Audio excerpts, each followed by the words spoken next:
tinggal cari section live. Setelah itu Bapak Ibu nanti pilih tanggal berapa Bapak Ibu ketinggalan product knowledge setiap hari. Baik, jangan lupa juga nih Bapak Ibu untuk follow Instagramnya Best Corporation. Ini siapa yang belum follow akunnya Best Corporation? Kita tunjukin dulu akunnya. Nah, baik Bapak Ibu, ini adalah akun officialnya Best Corporation. Jadi, Bandung Eko Sinergi Teknologi ini memiliki Instagram.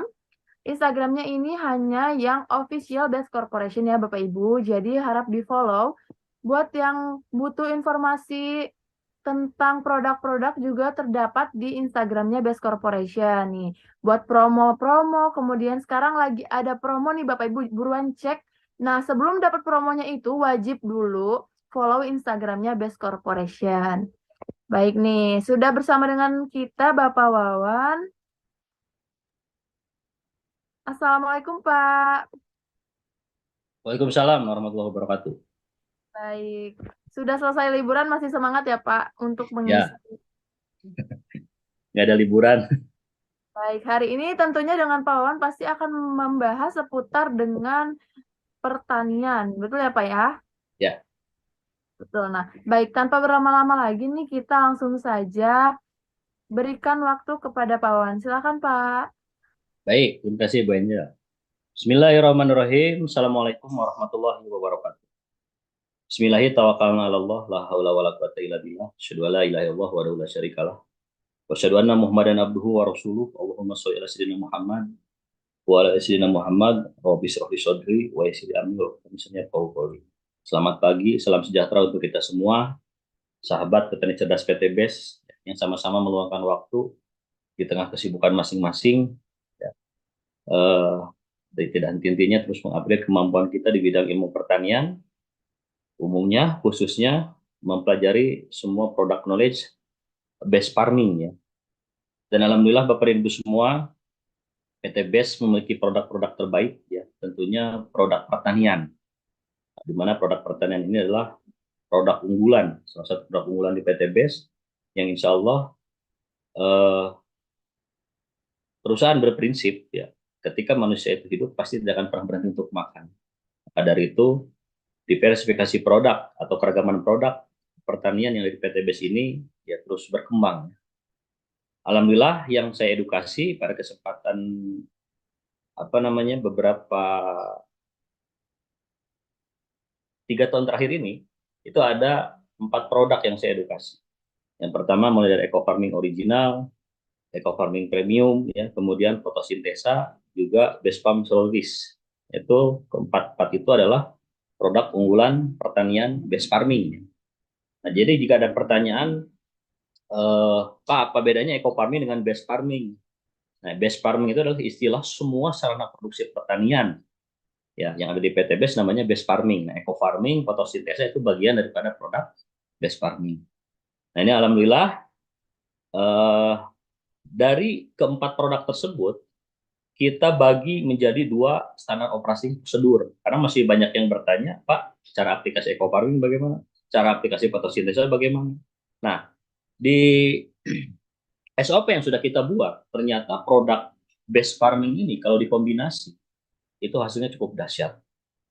Nah, saya menyampaikan ketika produk best farming ini dikombinasi, contoh misalkan, SOP eco farming yang terbaru ini bisa dikombinasi ya. Ada eco farming original ya, original ataupun premium ya, itu dikombinasi dengan fotosintesa, ini hasilnya cukup dahsyat. Dan saya pastikan kita tidak lagi membutuhkan pupuk dari luar ya, karena fotosintesa yang terbaru ini kandungan nitrogennya 12,79%. Itu luar biasa. Kemudian SOP yang kedua, SOP base farming itu didominasi oleh base farm solaris dengan fotosintesa. Nah, ini khusus diaplikasikan pada tanaman pangan, palawija, horti, perkebunan dan kehutanan. Ya, jadi nanti mitra silahkan mau menggunakan SOP yang mana. Yang penting jangan salah mencampur adukan, karena tidak ada pendampingan, tidak ada panduan, akhirnya mencampur adukan, nanti khawatir hasil tidak sesuai ekspektasi kita. Nah, karena permintaan dari manajemen support system untuk bahas tentang produk base farm solaris ya, Jadi base palm solis itu salah satu produk base farming. Nah ini jangan sampai salah menyampaikan ya. Jadi base palm solis itu adalah salah satu produk dari base farming. Jadi semua produk pertanian PT BES namanya adalah produk base farming. Nah, baik saya akan coba dulu seperti biasa ya membuka materi ya khususnya tentang paradigma pertanian yang terus-terus kita ulangi supaya Bapak dan Ibu bisa memahami ya. Jadi PT BES ini ya bukan hanya sekadar berjualan produk berupa sanak pertanian, tapi di sini PT BES adalah sebagai pemberi solusi ya untuk siapa saja atau petani di mana saja berada ya. Terutama kalau ingin menguntungkan, ingin terus mengundang keberkahan aktivitas pertaniannya ya tentunya harus mengikuti kaidah-kaidah tentunya adalah narasi-narasi yang dibangun adalah tidak lepas dari konsep ilahi.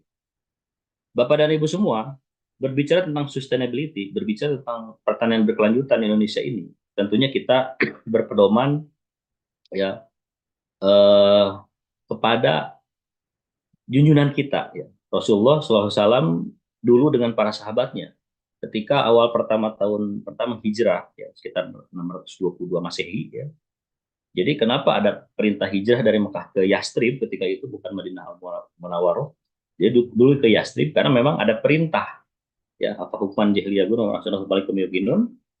Maka yang kita soroti sekarang ternyata di tahun pertama hijrah ini Rasulullah menata undang-undang agraria, artinya menomorsatukan pertanian di Yastrib tersebut. Kalau lihat karakter, ya, kaum muhajirin inilah para pelaku tijaroh atau para pelaku bisnis atau para saudagar ya. Ada Abdurrahman bin Auf, Utsman bin Affan, Sayyidah Siti Khadijah itu bahwa beliau-beliau lah betul-betul ya para pelaku tijaroh. Nah, karakter kaum Ansor ya yang menerima kehadiran uh, kaum muhajirin yang berhijrah dari Mekah menuju ke Yasrib tadi itu adalah bertani. Nah, dari segi pertanian inilah ya Rasulullah dia pertama kali tahun pertama hijrah di situ dibangunlah undang-undang agraria ya yang tujuannya yaitu tadi menomorsatukan pertanian. Jadi jangan dianggap pertanian ini dinomorsatukan oleh Rasulullah dan para sahabatnya. Terbukti 2/3 dunia ya bisa ditaklukkan yaitu dengan menomorsatukan yang namanya urusan makan. Nah, kalau kita melihat sejarah-sejarah ya, di situ ada apa namanya? eh, pembayaran zakat fitrah zaman Rasulullah itu di nomor satu adalah yang pertama kurma, yang kedua adalah gandum. Dua komoditas tersebut itu adalah sebagai bahan pokok yang bisa dijadikan sebagai sumber kalori energi ya. Kemudian gandum sebagai sumber karbohidrat juga. Nah, artinya ketika itu berarti ada yang bertani gandum. Nah, kalau sekarang dilihat mungkin sudah tidak terlihat ya. Nah, artinya Rasulullah dan para sahabatnya menomorsatukan yang namanya pertanian. Ya, sebagaimana yang sering kita sampaikan ya di surat Abasa, kalian juga insan ilal amin, maka setiap manusia memproduksi produk, memperhatikan dan memproduksi produk pangan itu betul-betul baik dan menyehatkan.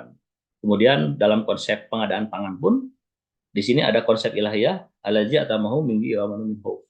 Keamanan sebuah negara akan tercipta jika ketersediaan pangan itu tercukupi.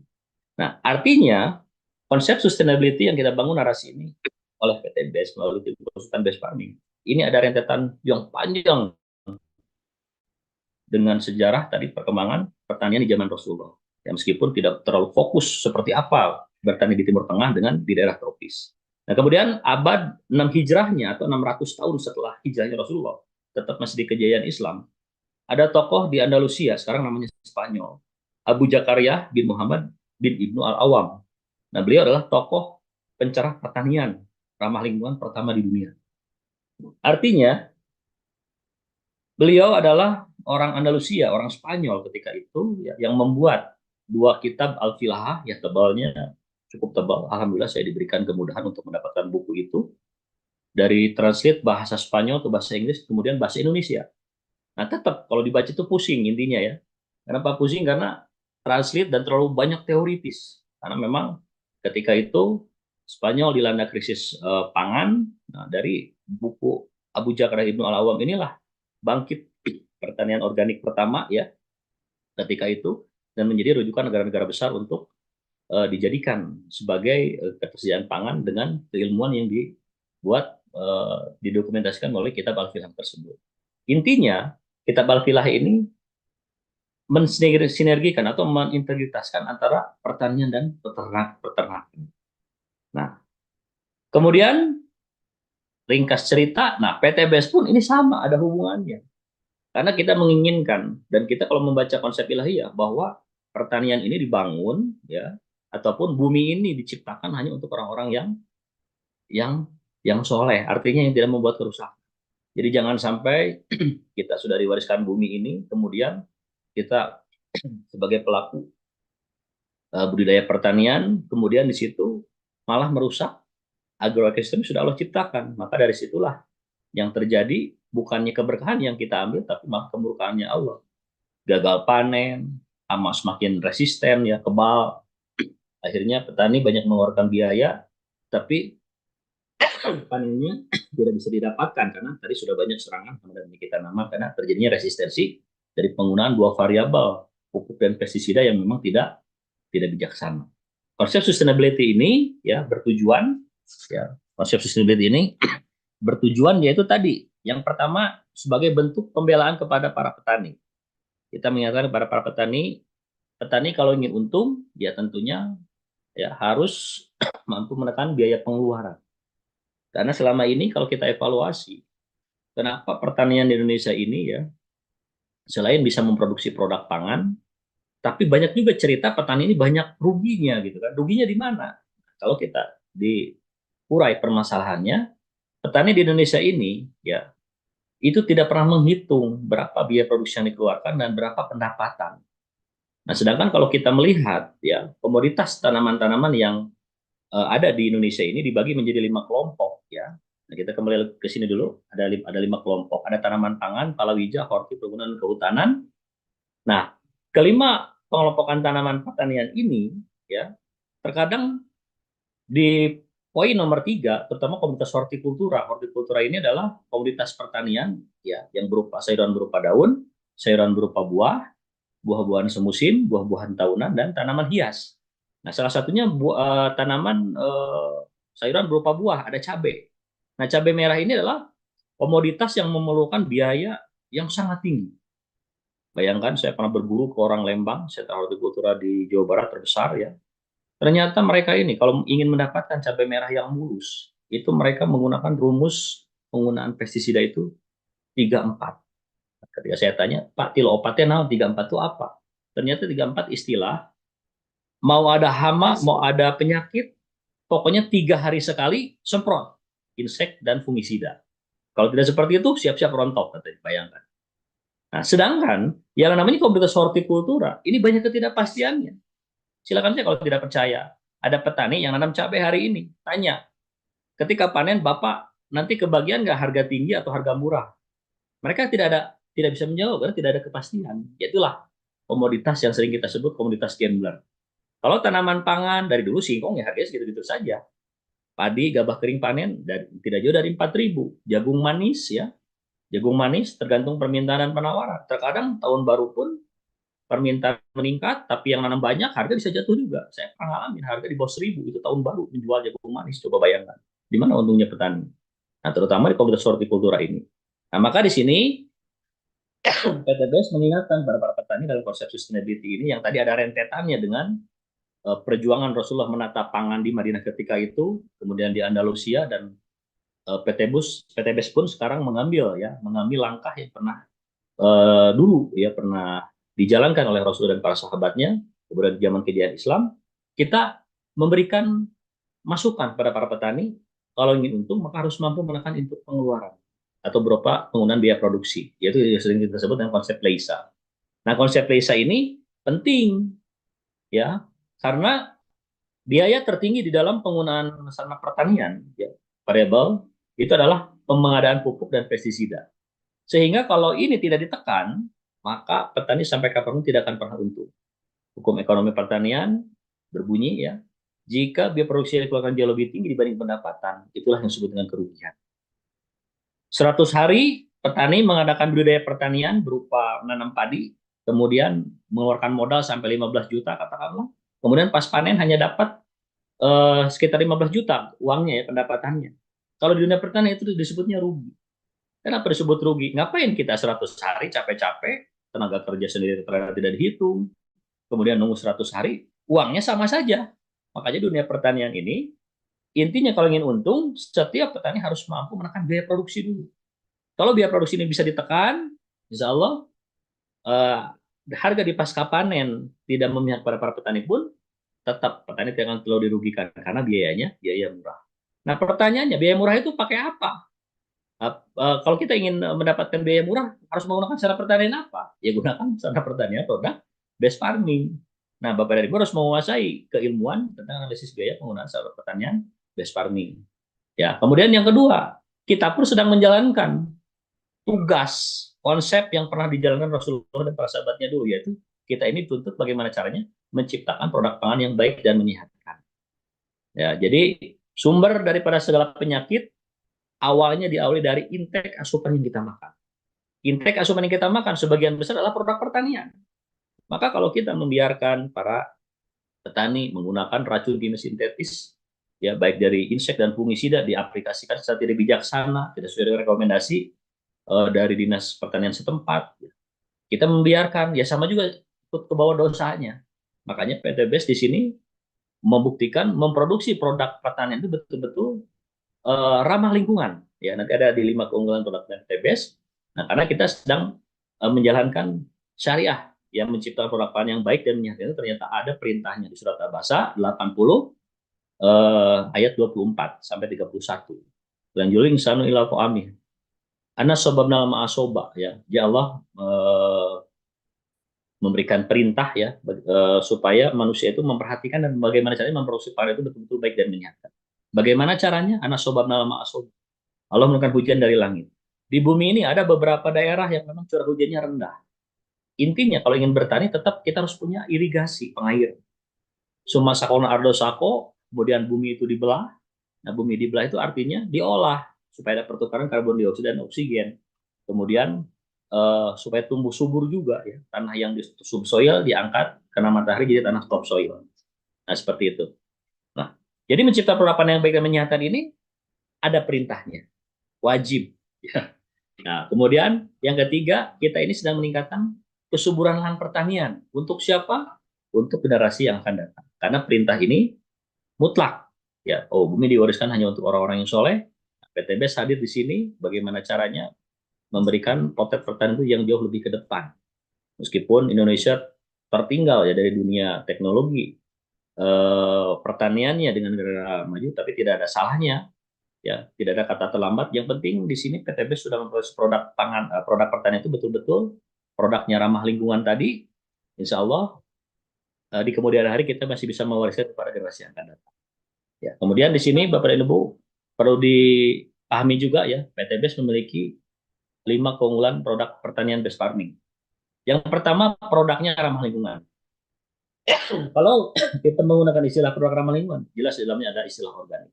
Cuman di sini PTBS tidak mengkampanyekan organik atau anorganik. Kenapa? Karena organik dan anorganik atau organik dan kimia sintetis itu ternyata ujung-ujungnya jadi perang dagang. Makanya banyak sekali orang yang tidak suka terhadap produk organik karena pernah kecewa. Kemudian ada juga orang yang memang terhadap produk pupuk-pupuk organik ini, ya tadi, kalau tidak ditopang dengan sekian persen NPK organik, tidak ada kekuatan. Maka keunggulan yang pertama kita bangun di sini adalah produk PTBS adalah produk ramah lingkungan.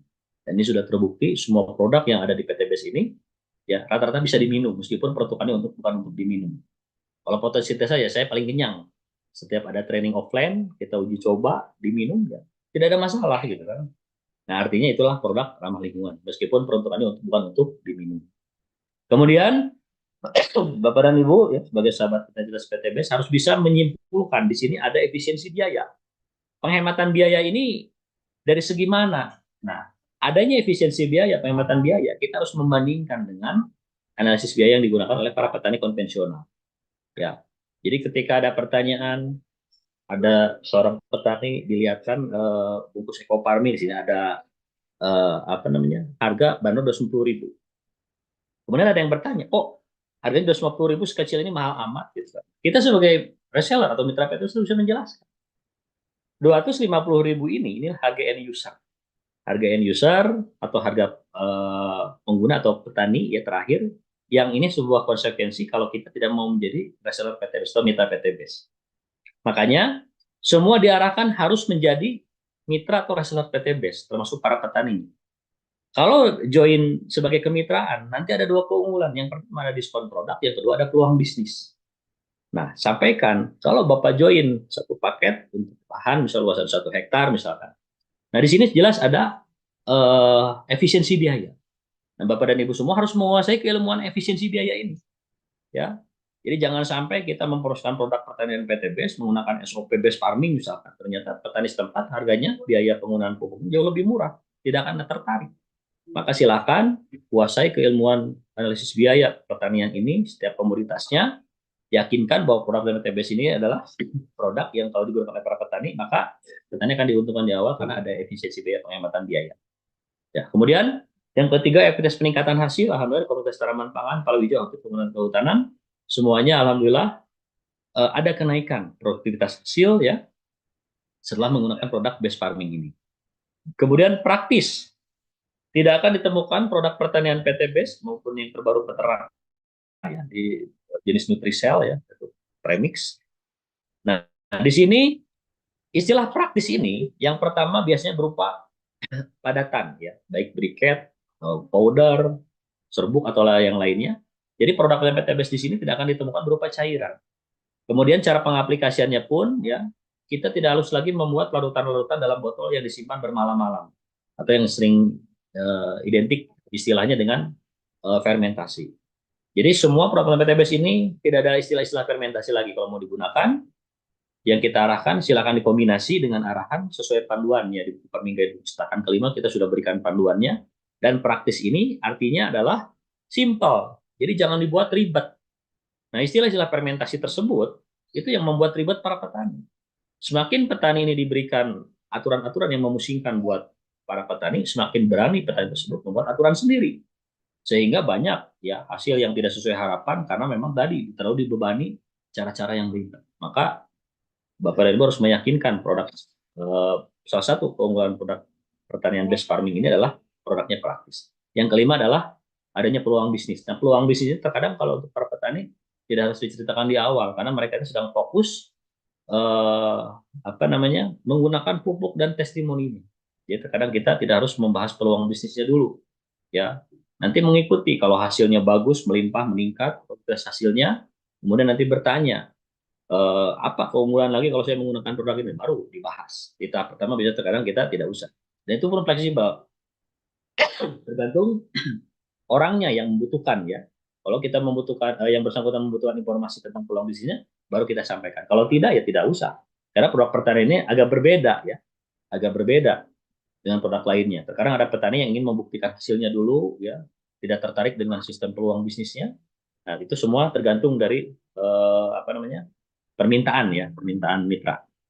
Nah, ini pengelompokan tanaman pertanian beberapa di buku Farming Guidebook cetakan kelima ini sudah kita buat ya edisi revisi terbaru dan alhamdulillah untuk mempermudah ya, jadi jangan sampai kita tidak tahu ini kopi ini masuk ke komoditas tanaman apa. Ternyata kopi, sawit, pala, cengkeh, vanili adalah komoditas tanaman perkebunan.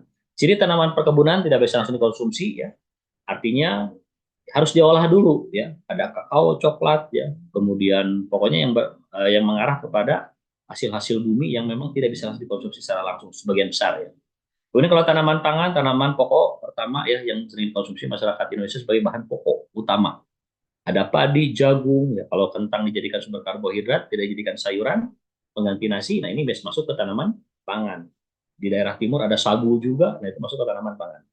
Tanaman palawija, tanaman yang sering dikonsumsi sebagai bahan pokok utama, ya, terutama berupa umbi-umbian dan kacang-kacangan, ya. Ada singkong, talas, ubi jalar, kacang kedelai, kacang tanah, kacang hijau itu masuk ke palawija. Kemudian hortikultura, cabai, tomat, bawang, kubis, kangkung, selada, bayam, melon, semangka, durian, mangga.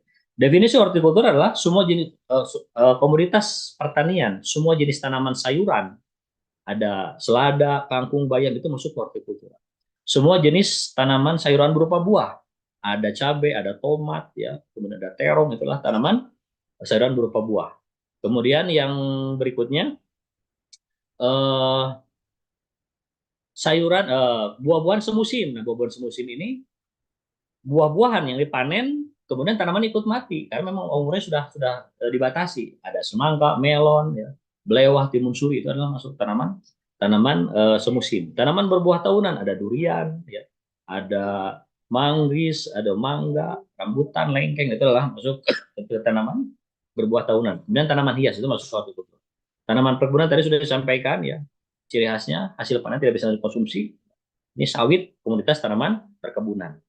Kemudian tanaman kehutanan ada jati, pinus, akasia, mahoni, penang besi dan lain-lain yang lebih mengarah kepada industri mebeler, kemudian kertas, ya, pengambilan getah pada pinus dan lain-lain. Nah, itu untuk reboisasi, ya, penanaman hutan kembali itu masuk ke komoditas tanaman kehutanan. Artinya semua komoditas tanaman yang kita kelompokkan menjadi 5 bagian ini bisa diaplikasikan produk based farming.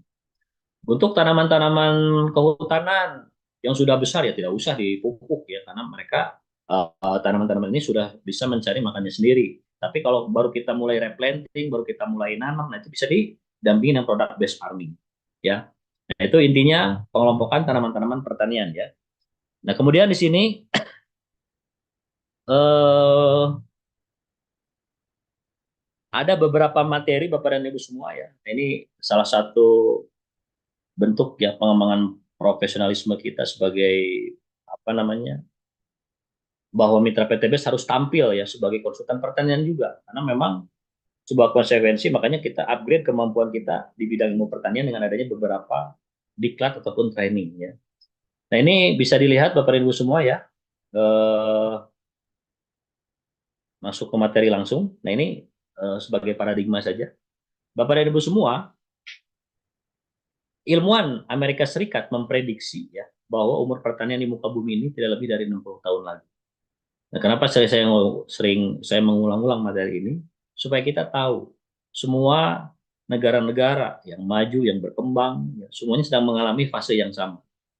Ketika kita menanam suatu komoditas untuk tahun ini dan tahun berikutnya, sudah pasti ada perbedaan hasil. Kenapa ini bisa terjadi? Karena ahli ilmuwan Amerika Serikat ini, ya, ahli bidang ilmu pertanian, karena Amerika Serikat sebagai salah satu negara yang memiliki teknologi pertanian jauh lebih canggih dibanding Indonesia, memprediksi sudah terjadinya yang namanya soil degradation atau kerusakan atau hilangnya unsur hara dalam tanah.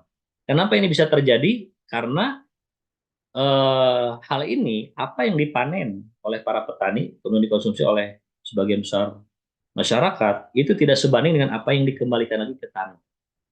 Yang mana kita ketahui bahwa tanaman adalah indikator kesuburan tanah. Kalau tanaman atau tumbuhan ini tumbuh subur berarti, atau tumbuh baik, maka tanah itu adalah tanah subur dan tanah ideal. Di situ ada mikroorganisme, pH-nya ideal, ada unsur hara makro primer, sekunder, dan trace elemen, hara mikro esensial. Kemudian ada apa namanya, unique acid dan lain-lainnya. Itu adalah ciri tanah itu tanah subur. Indikatornya adalah tanaman atau tumbuhan. Nah, kalau kita lihat di sini gambaran-gambaran seperti ini, kalau kita panen jeruk ataupun panen kelapa sawit, ya, yang dilihat adalah apa namanya? Kalau kita panen kelapa sawit misalkan, ya. Nah, itu kalau kita kaji ada beberapa puluh kandungan unsur hara dan mineral yang diambil dari tanah. Sedangkan petani hanya bisa mengembalikan berupa 3 unsur saja, berupa NPK. Ya, jelas di sini akan ada kehilangan unsur hara dalam tanah. Itu yang disebut dengan degradation atau degradasi atau hilangnya unsur hara dalam tanah. Nah, maka semuanya ini harus mempelajari tentang konsep pemupukan secara alami. Kalau kita lihat, inilah ayat kauniyah yang diceritakan tumbuh-tumbuhan ataupun hutan. Ya, hutan ini biasanya tanpa ada yang memupuk pun, ya, ini kesuburannya akan terjamin, akan terjaga. Kenapa bisa terjaga? Karena di sini banyak sekali mengandung karbon organik atau banyak sekali mengandung sumber bahan organik. Definisi bahan organik adalah raw material yang berasal dari makhluk hidup. Nah, raw material yang berasal dari makhluk hidup ini artinya semua jenis dedaunan yang berjatuhan, pohon-pohon, bangkai binatang buas, binatang penggembur di permukaan tanah, itu semua bahan organik. definisi bahan organik adalah raw material yang berasal dari makhluk hidup, namanya bahan organik. Setiap bahan organik mengandung karbon organik. Makanya karbon organik adalah penentu salah satu kesuburan hutan-hutan yang masih tetap lestari. Nah, karbon organik inilah ya sehingga akan menyediakan unsur hara di dalam tanah, baik hara makroprimer berupa NPK, hara makrosekundär kalsium, magnesium, sulfur, dan 7 hara mikro atau trace element. Ya, ada klor, mangan, molybdenum, ya, kemudian zinc, ya, ferrum, cuprum, boron. Nah, itu ada 7 hara mikro esensial. Nah, kemudian dari unsur hara ini pun nanti akan tercipta, karena memang tadi banyak mengandung bahan organik, akan tersedianya humus. Humus ini adalah humic acid, asam humat, yang memang sebagai senyawa yang sederhana, karena dari proses composting ketersediaan bahan organik tadi, sehingga humus inilah yang mudah diserap oleh tanaman, sehingga tumbuh-tumbuhan akan tercipta yang ada di hutan ini akan terus terpelihara secara alami. Inilah yang disebut dengan biocircle, karbon organik, unsur hara, dan humus. Nah, yang kita seperti sekarang, kalau konsep natural fertilizer ini kita proyeksikan ke lahan pertanian, maka insya Allah lahan pertanian sampai kapanpun tidak akan ada batasnya, bahkan tidak akan ada yang memprediksi umurnya 60 tahun saja. Karena keberadaan karbon organik, unsur hara dan humus inilah yang paling penting, termasuk permasalahan di kelapa sawit pun ya ini yang jadi masalah. Jadi minimnya karbon organik, ya karbon organik ini kalau di dunia pertanian dulu ada kompos, ada biochas, ada pupuk kandang, ada jerami peri yang dikembalikan ke sawah, ada jang-jang kosong atau bunga jantan yang tidak bisa membuahi bunga betina pada kelapa sawit dikembalikan lagi itu sebagai bahan sia organik, ya. Jadi keberadaan karbon organik ini penting, ya karbon organik ini penting. Kemudian unsur hara. Nah, di dunia pertanian di Indonesia ini kebanyakan petani hanya menggunakan unsur hara berupa NPK saja, baik komunitas padi, bawang merah, apalagi jagung, kemudian cabai merah, sehingga kalau karbon organik tidak tersedia di lahan pertanian, humic acid tidak tersedia di lahan pertanian, maka yang terjadi apa? Yang terjadi adalah tanaman mudah sekali terserang hama dan penyakit. Jadi imunitasnya akan menurun. Inilah yang terjadi di dunia pertanian Indonesia. Jadi karbon organiknya tidak tersedia, unsur hara saja yang ada berupa NPK, humic acidnya tidak ada, maka itulah yang disebut dengan eh, banyak sekali permasalahan. Petani sudah mengeluarkan biaya tidak sedikit, tapi tanamannya masih serang hama dan penyakit oleh patogen dari jenis hama dan apa namanya bakteri dan cendawan patogen. Nah, maka dari itu yang tertinggi di produk pertanian PTB salah satunya adalah produk fotosintesa. Ya, ini intinya. Kemudian karbon sampai 43% kehilangan setiap tahunnya di apa namanya di di tanah-tanah pertanian, hampir sama dengan nitrogen, fosfor 27%, sulfur 33%. Intinya bagaimana caranya kalau tanah ini ingin sehat, maka harus banyak diaplikasikan pupuk karbon, ya pupuk karbon untuk menyeimbangkan. Nah, produk pertanian PTBS di sini, ya di sini ada yang berperan sebagai bioremediasi atau merestorasi kesuburan tanah. Kalau di situ banyak serasa ada daunan di lahan-lahan kelapa sawit dan lainnya banyak sekali yang disebut dengan bahan-bahan organik, maka teknologi mikroorganisme yang ada di produk dan PTBS inilah yang akan menyediakan unsur hara yang sampai sekarang masih jadi polemik. Bagaimana caranya BSR satu saset 100 gram atau 1 on bisa mengcover kebutuhan nutrisi pohon sawit 4 sampai 10 tahun selama 3 bulan ke depan. Ya, ternyata yaitu tadi ada teknologi yang mampu memanfaatkan berbagai residu kimia sintetis, berbagai apa saja yang berbahan organik itu akan diurai akan menjadi lebih untuk tanaman. Itulah konsep pertanian ya yang kita bangun saat ini. Kemudian Bapak Ibu semua, dari faktor-faktor yang mempengaruhi peningkatan produktivitas hasil ini ada 13 faktor-faktor. Jadi produk pertanian PTBS ini bukan satu-satunya produk yang bisa meningkatkan hasil, tapi hanya salah satunya saja. Mulai dari benih dan bibit, keseimbangan organik lahan itu ideal, kemudian sinar matahari, teknologi mikroba, pH tanah ideal, salinitas, ketersediaan air, relatif humidity, NPK berimbang, jarak tanam ideal, pengendalian hamanya, pilihan dulu, panen pasca panen. Nah, ini harus dikuasai keilmuannya bahwa ada 13 faktor-faktor yang bisa menentukan meningkatkan progres hasil pertanian perkebunan. Ya, begitu pula di komunitas pertanian perkebunan. Nah, bagi Bapak dan Ibu yang belum paham, ya, dulu namanya ini pilau. Jadi PTBS namanya pilau. Karena masih ada mitra yang bertanya, kenapa saya order pilau serolis yang datang best palm serolis gitu kan. Nah, ini sebuah pertanyaan yang lucu juga. Jadi nama Pilau ini dulu memang pernah kita gunakan ya, karena seiring perjalanan bahwa izinnya ini harus ada apa namanya, ada rebranding, maka owner PTBS dengan produsen sepakat bahwa nama Pilau ini sudah tidak kita gunakan lagi ya. Jadi nama yang terbaru adalah nama Best Palm Soloist.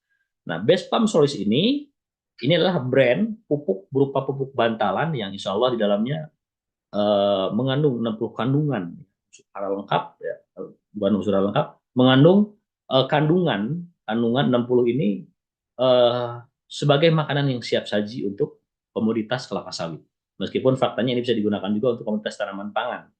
Jadi Bapak dan Ibu jangan heran, sering kita menyampaikan materi tentang base palm solution ini, dikhususkan untuk kelapa sawit atau tanaman keras yang lainnya, tapi ini pun bisa digunakan, disemprot, diaplikasikan pada tanaman padi, hasilnya cukup dahsyat juga. Nah, baik kita bahas satu-satu. Best Palm Solis ini, ataupun yang New Best Palm Solis ini adalah pupuk dengan teknologi tepat guna yang di dalamnya ya. Ada 60 kandungan di dalamnya. Ya, kemudian salah satunya mengandung 13 unsur hara lengkap di dalamnya. Kemudian mengandung humic acid ya. Kemudian ada juga teknologi berbasis mikroorganisme di dalamnya ya. Yang memiliki teknologi tepat guna, kemudian ketika kontak dengan kelembaban tanah yang ada pada permukaan tanah ya, jadi perkebunan kelapa sawit ini mampu memanfaatkan berbagai bahan-bahan organik, bahan-bahan kimia sintetis yang tidak bisa terurai karena kemampuan humic acid yang ada pada base palm solids inilah cukup dahsyat dan bisa memanfaatkan berbagai residu kimia sintetis tersebut sehingga tanaman akan tersedia ya yang namanya makanan yang siap saji tadi ya.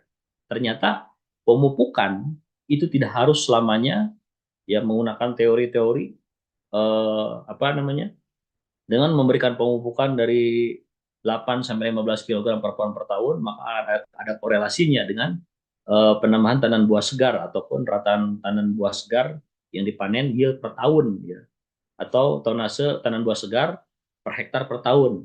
Nah, kalau di teori yang kita gunakan ya, ketika ada muncul pertanyaan, karena di produk base palm solids ini nanti akan ada 4 pertanyaan.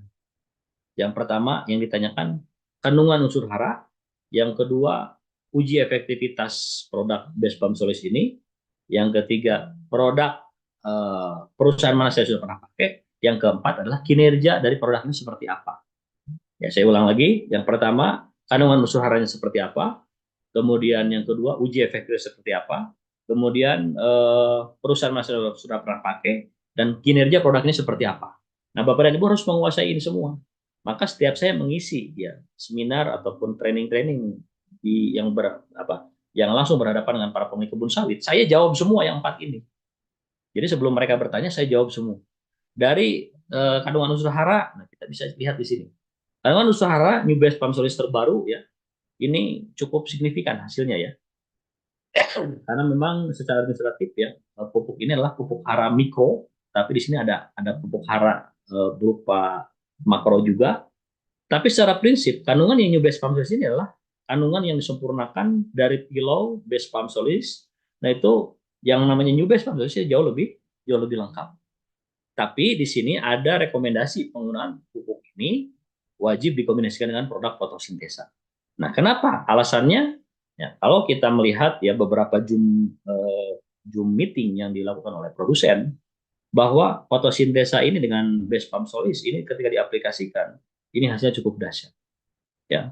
Jadi ada pertanyaan ketika itu di Leader ketika launching pertama new base palm solids ini. Nah, ini yang ada merahnya inilah new, berarti ini produk baru ya yang memiliki kandungan yang di sini ya. Nah, jadi ketika ada pertanyaan kandungan, melihat di sini nitrogennya 5,71 cukup besar, dari bobot satu gram ini cukup besar. Kemudian fosfor dan kaliumnya kok di sini 0,17, tapi mikronya cukup lengkap. Maka inilah jawaban ketika ada yang bertanya tentang kandungan unsur hara yang ada pada base palm solids, maka jawabannya dua produk ini wajib diaplikasikan. Ini yang fotosintesa. Jadi untuk memenuhi kebutuhan NPK ideal setiap tanaman kelapa sawit atau karena fokusnya ini di base palm solids kelapa sawit dulu, maka dua produk ini wajib diaplikasikan. Dan jangan menyimpulkan dulu dengan adanya tambahan fotosintesa jadi harganya membengkak. Jangan dulu berasumsi seperti itu. Nanti ketika hitung-hitungan ya. Nah, Ketika ada pertanyaan kandungan unsur hara, maka jawabannya kebutuhan NPK-nya dipenuhi oleh fotosintesa. Salah satunya kalau yang memang ada beberapa pemilik kebun sawit yang memegang teori kebutuhan NPK yang dibutuhkan. Padahal sebetulnya kemampuan humic acid yang ada pada fotosintesa dan BSR ini ya itu mampu memanfaatkan berbagai baik itu residu kimia sintetis ataupun bahan organik yang ada sekitar piringan kelapa sawit tersebut akan dirubah menjadi makanan ya yang siap saji juga untuk kebutuhan tanaman. Yang ini tidak bisa disimpulkan melalui uji lab. Yang ini bisa disimpulkan ketika kita mencoba, ya. Makanya di sini kita harus memahami. Ketika ada bertanya tentang kandungan unsur hara, jawabannya dua ini harus bisa disimpulkan. Nah, tidak lupa saya ucapkan terima kasih kepada Pak Haji Randu ya dengan timnya yang memberikan apa namanya uji independen ini ya. Kemudian kita bagikan tujuannya tadi ketika ada permintaan, ada beberapa saja yang meminta kandungan unsur hara, ini jawaban.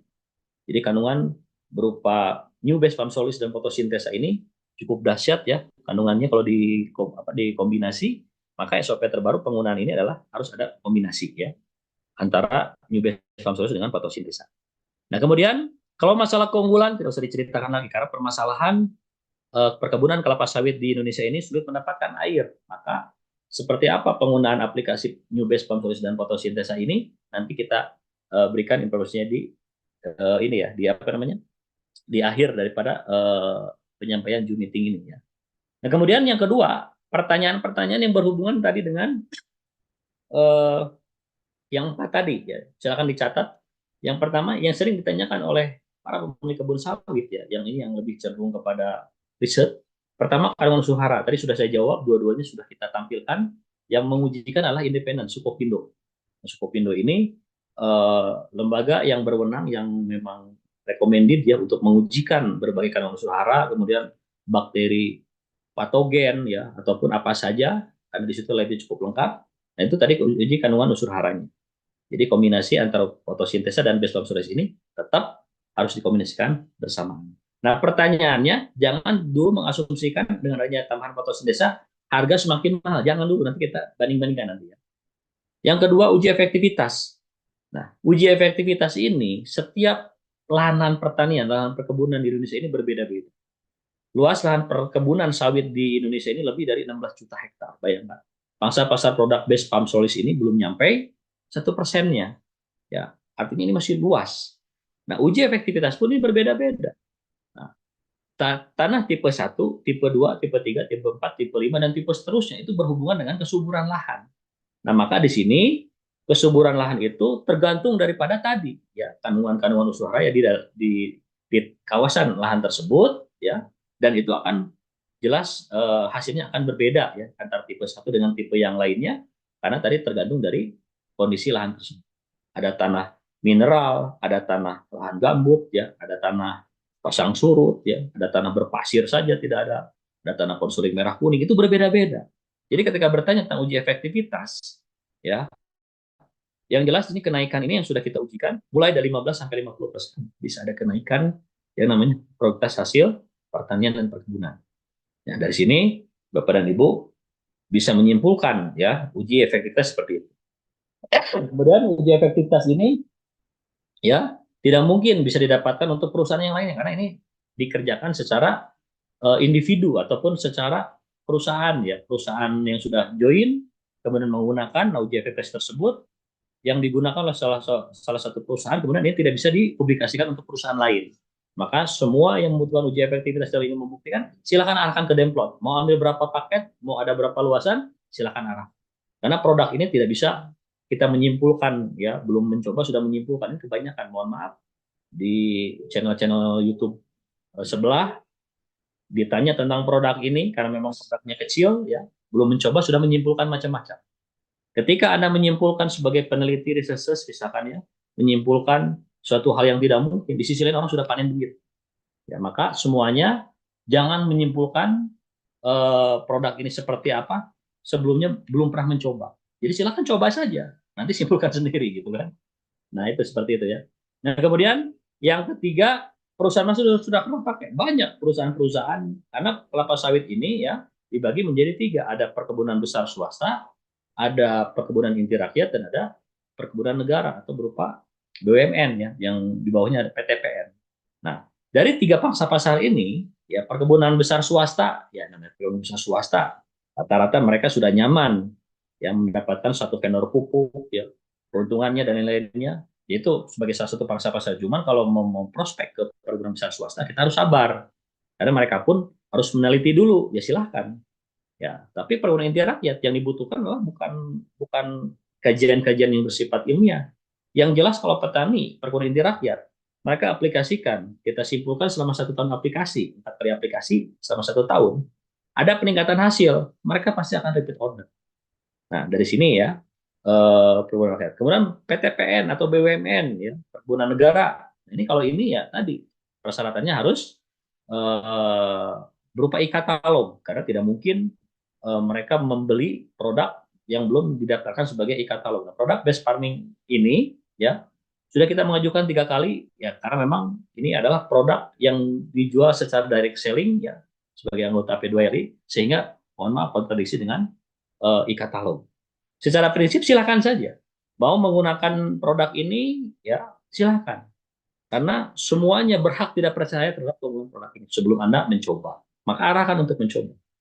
Ya, ketika di lapangan terjadi perdebatan, tapi kan ini tidak mungkin satu orang bisa mengcover kebutuhan nutrisi selama 3 bulan ke depan, sawit berumur 4 sampai 10 tahun. Ya tidak mungkin, tidak masuk akal. Karena produk ini bukan untuk dicari opininya, dicari pendapatnya, tapi harus diaplikasikan dan dibuktikan. Ya, karena produk ini salah satu produk unggulan di PT BES dari sekian banyak item, ratusan item produk yang ada di PT BES. Penyumbang usia terbesar adalah di produk New Best Farm Solution. Nah, kemudian kinerjanya seperti apa? Nah, ini pun harus dikuasai. Kinerja produk best farm dan fotosintesa ini, ya, ketika diaplikasi di komunitas kelapa sawit, ini bisa meningkatkan hasil. Kenapa? Karena ada 60 kandungan yang siap dimanfaatkan oleh sistem perakaran. Yang kedua, ada teknologi yang mampu memanfaatkan berbagai residu kimia sintetis, berbagai bahan kimia anorganik atau kimia organik di sekitar piringan sawit, itu bisa dimanfaatkan sebagai nutrisi. Itulah yang disebut teknologi humic acid dan teknologi mikroorganisme. Yang terkadang kalau kita ujikan di lab tidak akan muncul, karena di lahan lah ya kinerja dua produk ini nanti bisa meningkatkan hasil. Ya, nah itu harus dicoba silakan. Nah, kemudian berbicara tentang hitung-hitungan atau aplikasi dulu ya, aplikasi terbaru yang disampaikan oleh formulator dan produsen. Nah, kalau dulu kan aplikasi misalkan sawit umur 4 sampai 10 tahun. Nah, buat lubang sekitar 20 cm atau 1 jengkal dari pangkal pohon. Nah, ini pun banyak polemik. Sedangkan teori-teori lama itu mengaplikasikan pupuk kimia sintetis itu ditabur-tabur di piringan. Misalkan radius 4 meter ditabur-tabur ureanya, HCl. Nah, kenapa ini di 20 cm? Karena morfologi perakaran sawit atau famili palem-paleman, palmae, ya, ini berakar selabut karena ini adalah monokotil. Jadi tidak memiliki akar tunggal yang menghujam ke bawah seperti tanaman dikotil, seperti duren, mangga, tidak seperti itu kalau untuk tanaman sawit atau kurma ya, kemudian kelapa biasa, jambe dan lain-lain. Nah, setelah dibuat lubang 20 cm, saran dari saya, cara pengaplikasinya, sobek semua, taburkan di lubang tersebut, sampahnya taruh di pinggirnya saja. Ya, supaya cepat. Karena 3 bulan itu pas semuanya habis selesai diserap, ganti 3 bulan berikutnya ya di lubang yang berbeda tidak ada masalah. Tapi cara aplikasinya tadi 20 cm dari pangkal pohon, kemudian kita sobek ya, ada yang menggunakan cutter juga, ditutup, dibalik, ada yang menggunakan paku. Tapi saran dari saya ya sudah membuktikan, kita sobek semuanya, seret, kemudian tabur di lubang 20 cm dari pangkal pohon, sampahnya taruh di pinggirnya. Nah, kemudian ada SOP terbaru di dalam penggunaan BSR ini, kita aplikasikan produk fotosintesa. Fotosintesa ini dibutuhkan 16 saset per hektar per tahun. Nah, maka Bapak dan Ibu tugas yang pertama sebelum memprospek perkebunan kelapa sawit ya, kita harus tahu dulu berapa populasi perkebunan pohon kelapa sawit ya dalam luasan 1 hektar. Nah, semua ini tergantung. Ada yang pelepah panjang, pelepah middle ataupun yang setengah ya, tidak panjang, tidak pendek. Ada pelepah pendek. Nah, yang pelepah panjang itu populasinya 120 pohon. Pelepah middle atau yang tengah-tengah ini di 130 sampai 136, dan pelepah pendek itu di 140 sampai 143 pohon per hektar. Nah, ini ada hubungannya nanti dengan kebutuhan berapa paket yang harus kita ambil atau berapa saset yang kita butuhkan dalam jangka waktu 1 tahun pengaplikasian. Bapak dan Ibu saya sampaikan, penggunaan produk ini kita tidak bisa menyimpulkan satu kali aplikasi baru kita simpulkan, tidak bisa. Karena kita pun sudah pernah membawa produk sejenis atau dulu eco farming ke pusat penelitian kelapa sawit. Dibutuhkan waktu 2 tahun, bayangkan. Ya, dibutuhkan waktu 2 tahun. Nah, kalau produk base pump solusi dan fotosintesa diaplikasikan, kita membutuhkan paling cepat 1 tahun saja sudah bisa kita simpulkan. Maka yang baru aplikasi 1 kali 2 kali kita tidak bisa menyimpulkan. Tuntaskan dulu 1 tahun, baru silahkan simpulkan. Karena ciri produk bagus itu adalah adanya repeat order. Nah, repeat order ini bagi yang sudah melakukan tadi aplikasi yang sudah 1 tahun menyimpulkan pembelajaran untuk 1 tahun dalam luasan 1 hektar ataupun beberapa hektar berikutnya. Nah, di sini adanya yang namanya repeat order, pembelanjaan ulang. Ya. Kemudian anggap kita asumsikan karena ini adalah jenis pelepah panjang, maka populasinya 120 pohon. Maka 120 pohon ini dibutuhkan 4 saset fotosintesa dalam setiap aplikasi. Ya, dalam setiap aplikasi. Pak, aplikasinya bagaimana fotosintesa ini? Karena memang produk base farming ini ya untuk apa namanya? Diaplikasikan karena memang tidak setiap perkebunan sawit ini mendapatkan air, maka di sini kita untuk melarutkan fotosintesa ini tidak harus banyak-banyak airnya. Misalkan ini 1 saset fotosintesa, karena memang populasinya 120 pohon, maka dibutuhkan 4 saset fotosintesa. Berarti 1 sasetnya ini adalah untuk 30 pohon. 30 pohon ini, ya 30 pohon ini nanti kita larutkan di dalam 3 liter air, karena sudah kita ketahui tadi ada 120 pohon. Ya, maka 1 saset untuk 30 pohon. Atau 30 pohon dilarutkan di dalam 3 liter air. 1 saset fotosintesa 50 gram dilarutkan dalam 3 liter air. Nah, dosisnya per pohon itu 100 mili saja. Ini yang pernah disampaikan oleh produsen atau Pak Raden sebagai formulator ketika itu ya. Nah, aplikasinya setelah lubang itu dibuat untuk penyimpanan ini, boleh aplikasi sebelum BSR yang ditampung di aplikasi fotosintesa dulu, boleh fotosintesa dulu ditabur, kemudian disiramkan fotosintesa yang 100 mili tadi, larutan fotosintesa 100 mili tadi di atas BSR. Tidak ada masalah. Yang sudah kita buktikan tidak ada masalah. Nah, yang kita buktikan justru di rambutan yang kita observasi itu buahnya semakin banyak. Yang tadinya banyak yang rontok karena rambutan sekarang banyak sekali yang terkena hujan. Nah, ternyata setelah diaplikasikan 2 produk ini, kalau saya gunakannya BSR dulu, baru larutan fotosintesa 100 mili di atasnya, baru ditutup. Ada juga yang menggunakan 100 mili dulu di lubang BSR tadi, kemudian BSR disobek, dilarutkan di atas, boleh, silakan. Ya, dua-duanya boleh. Ya, jadi dua-duanya bisa menghasilkan karena setelah bereaksi 2 produk ini, ya, maka maristan perakaran jauh lebih mudah untuk menyerap karena larutan itu, maristan perakaran bisa menyerap nutrisi itu berupa larutan. Apalagi di situ ada kelembaban dari hujan dan lain-lain. Kemudian kestabilan pH-nya juga bisa ditentukan dengan penggunaan produk fotosintesa ini. Nah, jadi 1 kali aplikasi untuk luasan 1 hektar itu dibutuhkan 4 saset fotosintesa. Maka 4 kali aplikasi berarti 16 saset fotosintesa. Informasi terbaru, maka di sini harus ada repeat order fotosintesa 1 fotosintesa ya, 1 paket saja 16 saset. Nah, kalau kita hitung-hitungan seperti ini, petani konvensional, saya dengan tim, ya, tim konsultan base farming ini mengadakan interview juga ya dengan para pemilik kebun sawit ya. Jadi yang pertama ya, kalau kita ingin secara persuasif kepada pemilik kebun sawit, jangan pernah menggurui para pemilik kebun sawit. Nah, apa yang harus kita bangun? Yang kita bangun adalah komunikasi yang baik. Nah, bagaimana cara komunikasinya? Ya, sehebat-hebatnya petani sawit, petani pangan, palawija horti perkebunan kehutanan, tetap mereka itu pasti punya keluhan. Nah, kita masuk di keluhan itu. Selama Bapak bertani atau sebagai pemilik kebun sawit, apa keluhan selama ini? Biasanya keluhan itu pertama pupuk mahal, kelangkaan pupuk bersubsidi, yang ketiga pelihara penyakit tanaman. Tidak akan jauh dari situ. Nah, dari situ kita langsung berikan minta hitung-hitungan analisis biaya. Analisis biaya ini penting setelah kita mengetahui tadi kebutuhan luasan lahan populasinya ada 120 sampai 113 pohon per hektar. Itu kita harus kuasai dulu keilmuan itu. Jumlah populasi luasan lahan 1 hektar. Nah, kemudian di sini kita langsung tentukan atau kita meminta kepada pemilik kebun sawit itu berapa biaya produksi yang dikeluarkan untuk 1 pohon selama 1 tahun. Nah, ini sudah setelah kita rangkum, mulai dari 97.000 sampai 225.000 per pohon per tahun. Itu biaya yang dikeluarkan untuk pengadaan pupuk saja komoditas kelapa sawit per pohon per tahun. Nah, maka kalau kita hitung, ya, 97.000 sampai 225.000. Yang terakhir saya 136.000. Nah, kalau ini 136.000. Nah, ini ada yang masih menggunakan NPK 1616, ada yang menggunakan kisrit. Kisrit ini adalah magnesium sulfat, ya, pengganti daripada dolomit, karena kisrit ini lebih cenderung ke unsur hara makrosekunder, ya, ada kalsium dan magnesium dan sulfur, ya, MgSO4. Kisrit.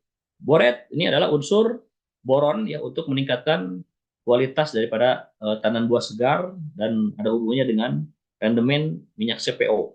Ini yang sering digunakan.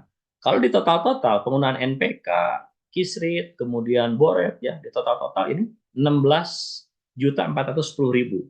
16.410.000 ini kalau dibagi 120 pohon saja, maka biaya produksi pengadaan sanad pertanian untuk setiap pohon itu adalah Rp136.750. Silakan hitung saja.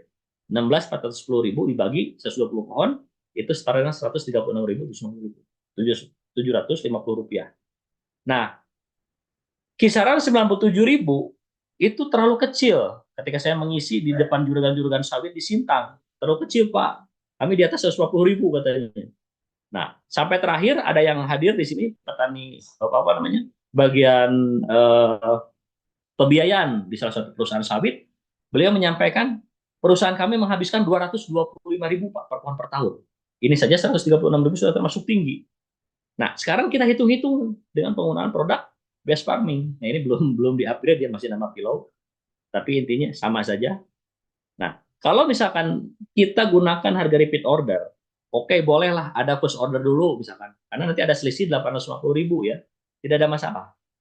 Nah, kalau misalkan yang bersangkutan sudah jadi mitra, kemudian ada pembelanjaan, satu saset BSR per pohon dikali 4 kali aplikasi, maka dibutuhkan 4 saset dikali 120 pohon, 480 saset.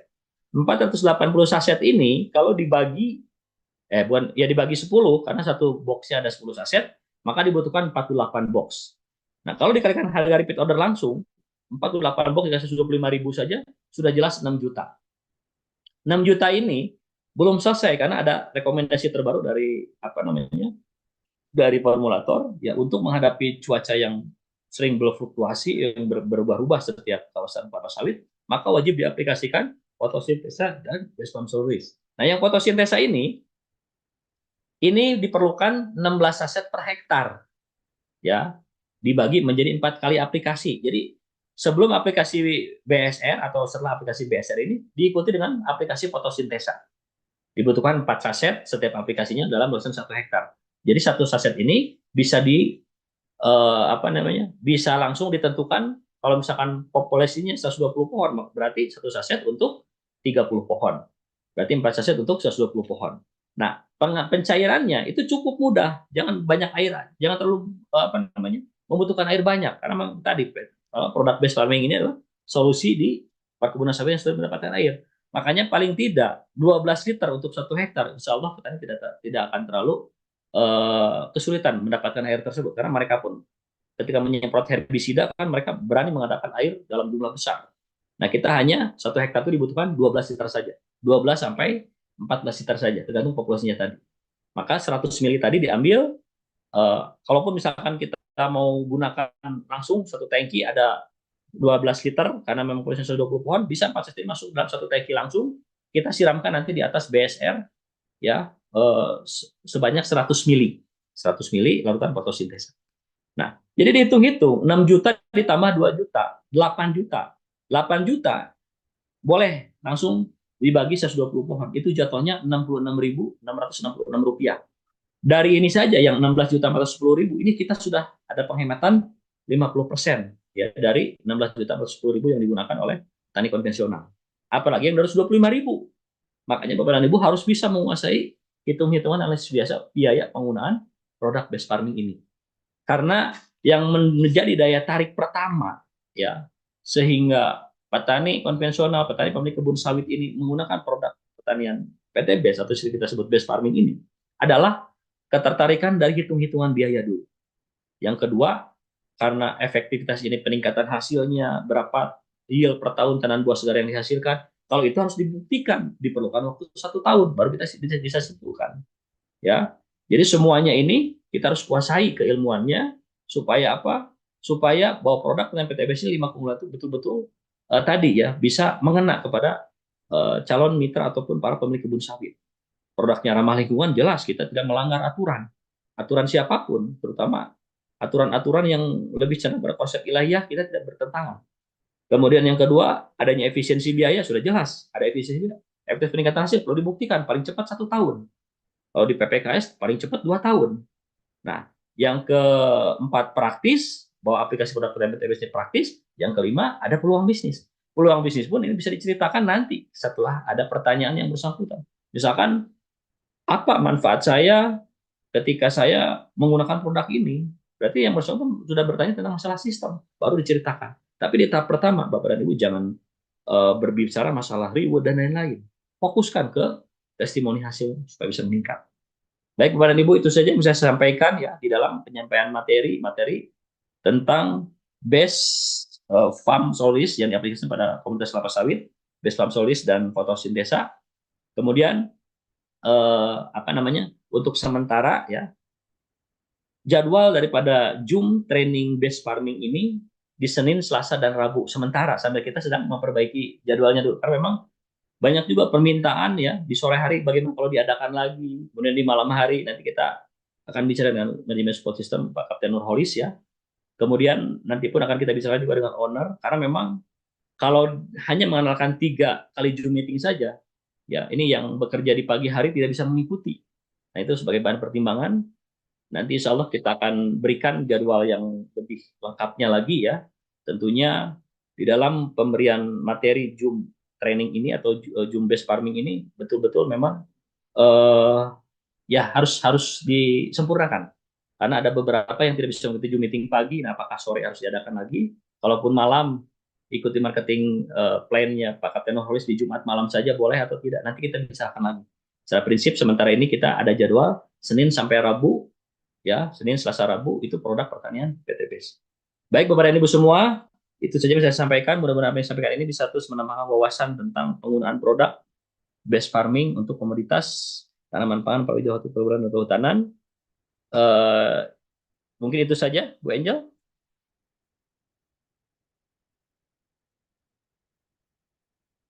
Baik nih, terima kasih Pak Wawan. Ini mungkin kalau misalkan ada tambahan informasi lagi, kita beri Ya, waktu sampai 9 menit lagi. Masih mau dilanjut? Halo eh, Pak? ya. Eh, ya, ada Maksudnya untuk suaranya jelas pertanyaan Pak? atau untuk informasi ke depan? Eh, Bebas Pak nih, boleh dikasih waktu sampai jam 11. Oh, jam 11. Oh, boleh. Boleh silakan kalau mau interaktif bertanya boleh. Kalau mau dibantu untuk membaca pertanyaan di kolom chat boleh. Silakan. Boleh. Saya bacain aja ya Pak ya. Ya, Ini untuk pengelolaan sawah katanya Pak, SOP-nya. ya. SOP sawah ya. Ya.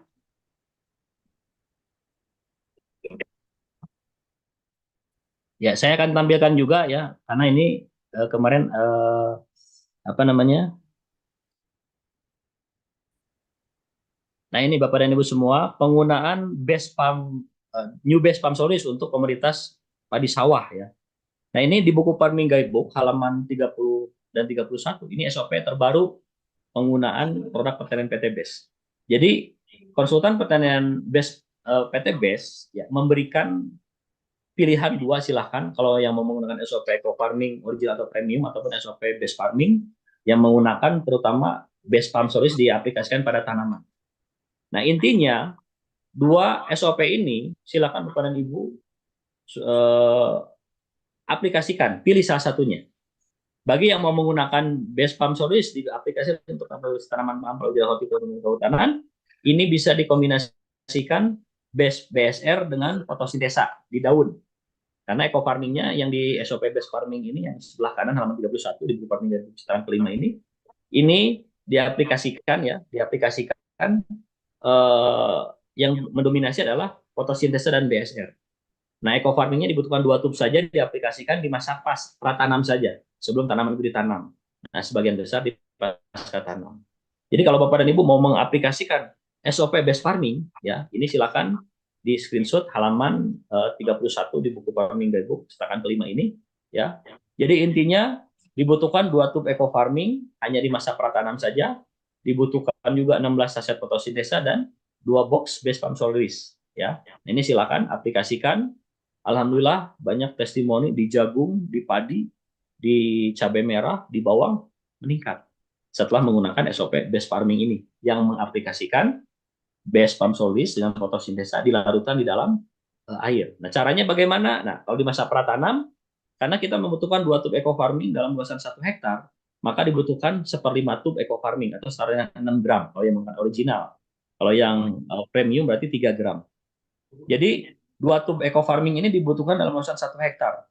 Nah, ini di buku Farming Guidebook cetakan kelima yang terbaru ini, kita tidak lagi membuat dosis dalam luasan 1 hektar. Makanya minimal untuk dempot itu 1000 meter persegi atau 0,1 hektar. Nah, di sini kita tentukan satu tangki itu untuk 1000 meter persegi. Jadi ketika Bapak dan Ibu, lahannya cuma 2000, tidak harus membuat larutan semuanya. Nah, inilah yang kita hindari, apalagi penggunaan eco farming yang dilarutkan dalam botol bermalam-malam, itu sudah kita tidak pakai lagi cara seperti itu. Nah, di masa pratanam, 1/5 tub itu dari mana? Karena dibutuhkan 2 tub tadi. Jadi 2 tub ini langsung dibagi 10 tangki. Nah, berarti dibutuhkan sekitar 6 tub kalau eco farming original. Kalau yang premium dibutuhkan 3 tub ya per tangkinya. Kemudian ditambah 14 liter air, kemudian 1 tangki atau aplikasi pada luasan lahan. Nah, ini 14 sampai 17 liter tidak ada masalah. Kemudian aplikasikan untuk luasan 1000 meter persegi ya, di H-3 pun boleh, di aplikasi di masa pratanam. Aplikasi pasca tanamnya ini dibutuhkan BSR 1 saset, ya 1 saset BSR, sepertiga sel fotosintesa, artinya sepertiga ini dibagi 3. Jadi kalau ini 3 sendok, berarti 1 sendok. Sepertiga bagiannya ini dilarutkan di dalam 1 liter air dengan BSR ini. Kemudian silakan gunakan juga pelihara penyakit tanamannya, bebas. Yang penting jangan menggunakan insektisida dan fungisida. Yang kita gunakan adalah teknologi berbasis mikroorganisme. Kemudian tambah 14 liter air 1 tangki. Kemudian aplikasikan. Ya, aplikasikan untuk luasan 1000 meter persegi, 7, 21, 33, dan 40. Nah, ini SOP base farming. Kalau SOP eco farming yang terbaru, kita gunakan eco farming dikombinasi dengan fotosintesa, tapi tidak menggunakan BSR. Ya, supaya apa? Supaya tetap yang kita kedepankan adalah efisiensi biaya. Makanya SOP eco farming original atau premium yang terbaru dengan SOP base farming, semuanya membutuhkan 20 PV di luar dari pengeliharaan penyakit tanaman per hektar. Ya, tetap itu jauh lebih murah biayanya. Nah, cuma pengeliharaan penyakitnya karena yang agen hayati dulu masih on proses, maka PTBS tidak memasarkan itu lagi, ya. Jadi silakan mau mengganti pengeliharaan penyakit ini. Yang penting berbasis mikroorganisme, insya Allah akan senyawa dengan produk pertanian PTBS yang lainnya, ya. Nah, jadi Bapak dan Ibu yang bertanya tentang SOP penggunaan base farming untuk komunitas padi, ini jawabannya. Dan ini alhamdulillah berhasil diaplikasikan untuk komunitas cabai merah, ya. Nah, ini kalau perlu dilihat. Nah, ini cabai merah yang menggunakan SOP base farming. Nah, ini sayangnya HP-nya keriset. Ini salah satu mitra menggunakan SOP base farming. Cabai merahnya biasa-biasa saja. Tapi sampai ending dipanen terakhir, ini tembus 21,75 ton. Jadi tidak ada patek, tidak ada alat buah, tidak ada pucuk menguning keriting, tidak ada serangan hama penyakit. Kuat menggunakan SOP base farming. Wah, penasaran Pak, petaninya yang mana? Kita berikan. Kadang beliau suka ikut juga nih training Zoom training ini. Namanya Palehan Handoko. Nah, beliau kemarin panen padi juga ya di Cikampek ya menggunakan SOP base farming. Jadi alhamdulillah SOP base farming ini penggunaan fotosintesa dan BSR yang paling dominan di aplikasi ke daun. Tadi caranya seperti tadi. Nah, ini salah satu penggunaan SOP base farming untuk komoditas tanaman cabai merah ya. Ini tanamannya bisa-bisa saja. Tapi alhamdulillah lebih dari 25 kali petikan menggunakan SOP base farming. Kemudian ini juga ada juga ya yang menggunakan SOP base farming komoditas jeruk manis di daerah Malang. Ya, meskipun masih ada yang terkena lalat buah berjatuhan, tapi tetap ini tetangganya tidak ada yang panen karena menggunakan kimia sintetis. Inilah Bapak dan Ibu yang pentingnya yang namanya SEA organik, unsur hara dan humic acid. Makanya kalau tanaman kita ingin terhindar daripada apa namanya kerontokan bunga dan buah, maka Bapak dan Ibu bisa menggunakan eh, pembuatan nutrisi eco farming. Eco farming ini satu tub eco farming bisa dilarutkan di dalam 85 liter air ditambah 15 kg pupuk kandang. Campurkan sebagai SEA organik, humic acid, unsur hara, dan sudah lengkap semua di situ. Nah, ini sebagai salah satu strategi untuk menghindari kerontokan bunga dan buah. Nah, kerontokan bunga dan buah ini kenapa terjadi seperti itu? Karena tidak tersedianya SEA organik dan humic acid yang ada di lahan. Apalagi yang tadi nutrisi eco farming tadi ditambah sepersetengah saset fotosintesa. Campurkan, siram-siramkan sekitar piringan. Ini alhamdulillah sudah kita buktikan di kebun durian berjamaah yang kita miliki ya di Purwakarta yang menggunakan SOP based farming yang lengkap tadi ada SEA organiknya, unsur hara dan humic acid, asam humat, ternyata hasilnya cukup dahsyat. Pertumbuhan jauh lebih cepat. Nah, kalau ini menggunakan SOP based farming ya, yang mengkombinasikan juga aplikasi eco farming juga di dalamnya. Ini buktinya ya, alhamdulillah bisa menghasilkan juga jeruk ya dengan kualitas terbaik ya. Ya itu saja mungkin yang ditanyakan Bu Angel. Ada lagi mau ditanyakan?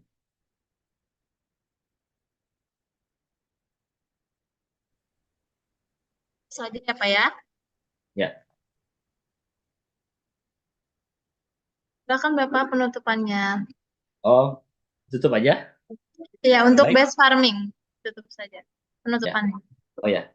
Baik Bu Angel, nanti kita diskusi lagi mengenai jadwal ya. Karena memang ada permintaan juga nanti mengenai jadwal yang sore yang nanya kan, yang malam juga kok tidak ada lagi. Jadi jadwal ini terkadang tidak ada yang tahu juga nih. Karena saya ada terhubung 20.000 orang mitra yang terkadang belum sempat saya bagikan linknya ini yang terbaru.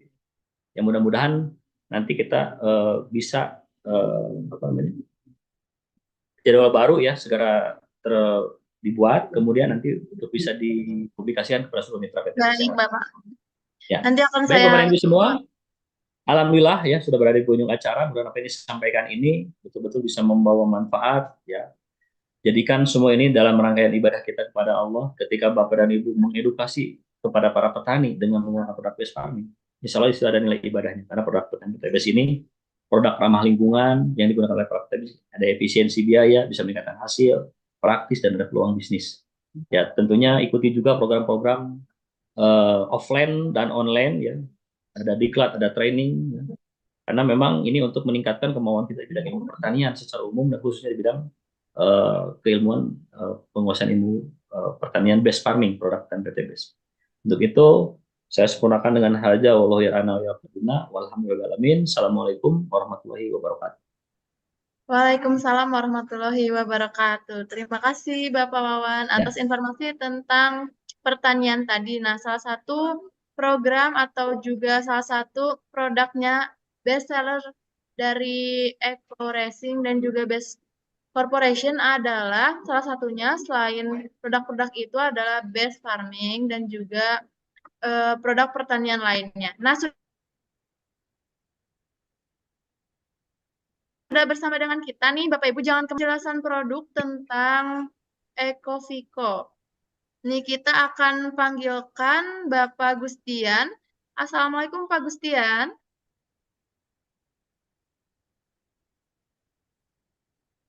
Halo, Assalamualaikum, Pak Gustian. Ya, Waalaikumsalam warahmatullahi wabarakatuh. Baik, Sebentar ya. baik. Apa kabar, Pak? Alhamdulillah baik, Bu. Baik-baik. Baik, ini sudah dengan kita Bapak Gustian Pratama. Beliau adalah praktisi dari Ekovico. Nah, langsung saja mungkin Pak untuk penyampaian materinya. Silakan, waktu dan tempat saya persilahkan. Ya, baik. Terima kasih Bu Angela ya sudah menyempatkan saya untuk memberikan materi terkait knowledge Ecovico sendiri ya. Assalamualaikum warahmatullahi wabarakatuh, Bapak Ibu sekalian. Alhamdulillah, alamin. Salatu wassalamu ala Rasulillah. Kita alhamdulillah ya diberikan kesempatan, Allah sudah mudahkan kita dalam berkumpul di sini dalam keadaan satu alfiat. Semoga kedepannya Bapak Ibu dan semua yang ada di forum diberikan penjagaan dan perlindungan oleh Allah Azza wa Jalla. Amin ya rabbal alamin. Oke, langsung aja ya. Minggu lalu mohon maaf juga saya sempat kemarin vakum ya karena ada beberapa agenda di pabrik yang harus saya selesaikan. Sebenarnya juga hari ini ada yang belum selesai, jadi karena mungkin kan jam 11 insya Allah saya bisa isilah bahkan diri dulu untuk mengisi beberapa ini ya knowledge Viko, terutama untuk khasiat dan cara pakai ya itu ya, karena kemarin kan udah 2 pertemuan tuh. Mungkin dari Bu Angel nanti kalau ada materi-materi yang sudah saya share bisa tolong dibantu ya share ke tim-timnya gitu ya. Oke, mohon izin nanti saya akan coba share materinya untuk yang hari ini sebentar. Kayaknya nggak akan lama sih untuk hari ini ya, mungkin sekitar 30 menit materi, nanti sisanya tanya jawab insya Allah.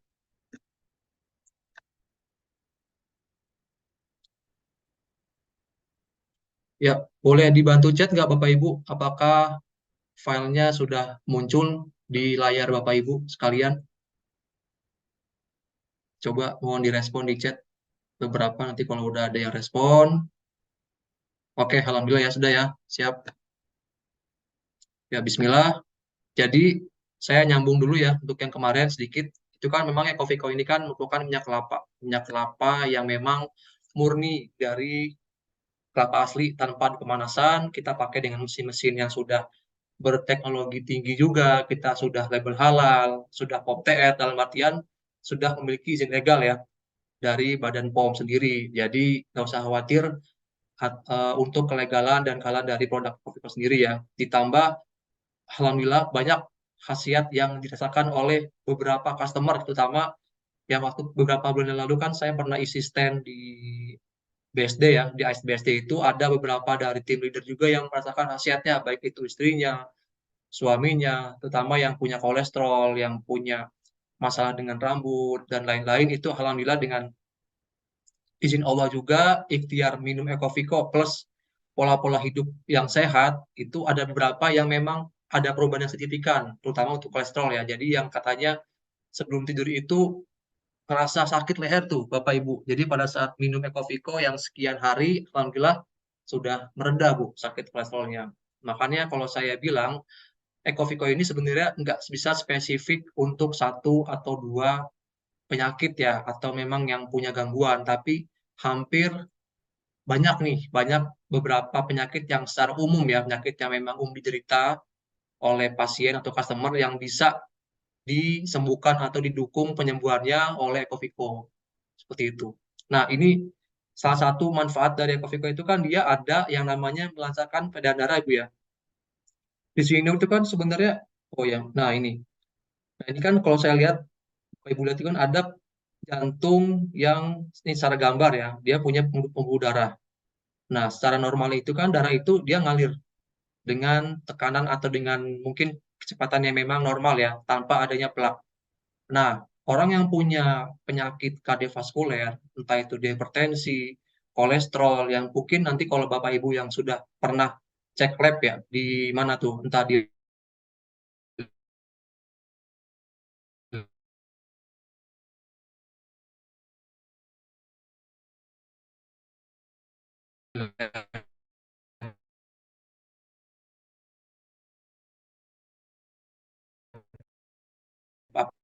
Halo Pak. apotek dan juga secara klinik pembuluh Halo darah. Pak. Maaf suaranya Ya, hilang terus halo. Pak. Oh, gitu Suaranya. ya. Sebentar, Iya, sebentar. Sekarang gimana? Jelas nggak? udah jelas Pak. Baik, dilanjut Pak. Jelas ya. Oke, mohon maaf ini, mohon maaf. Sepertinya ada gangguan di sinyal internet di sini. Coba saya cek sekali lagi ya. Di chat apakah sekarang suara saya jelas apa enggak nih?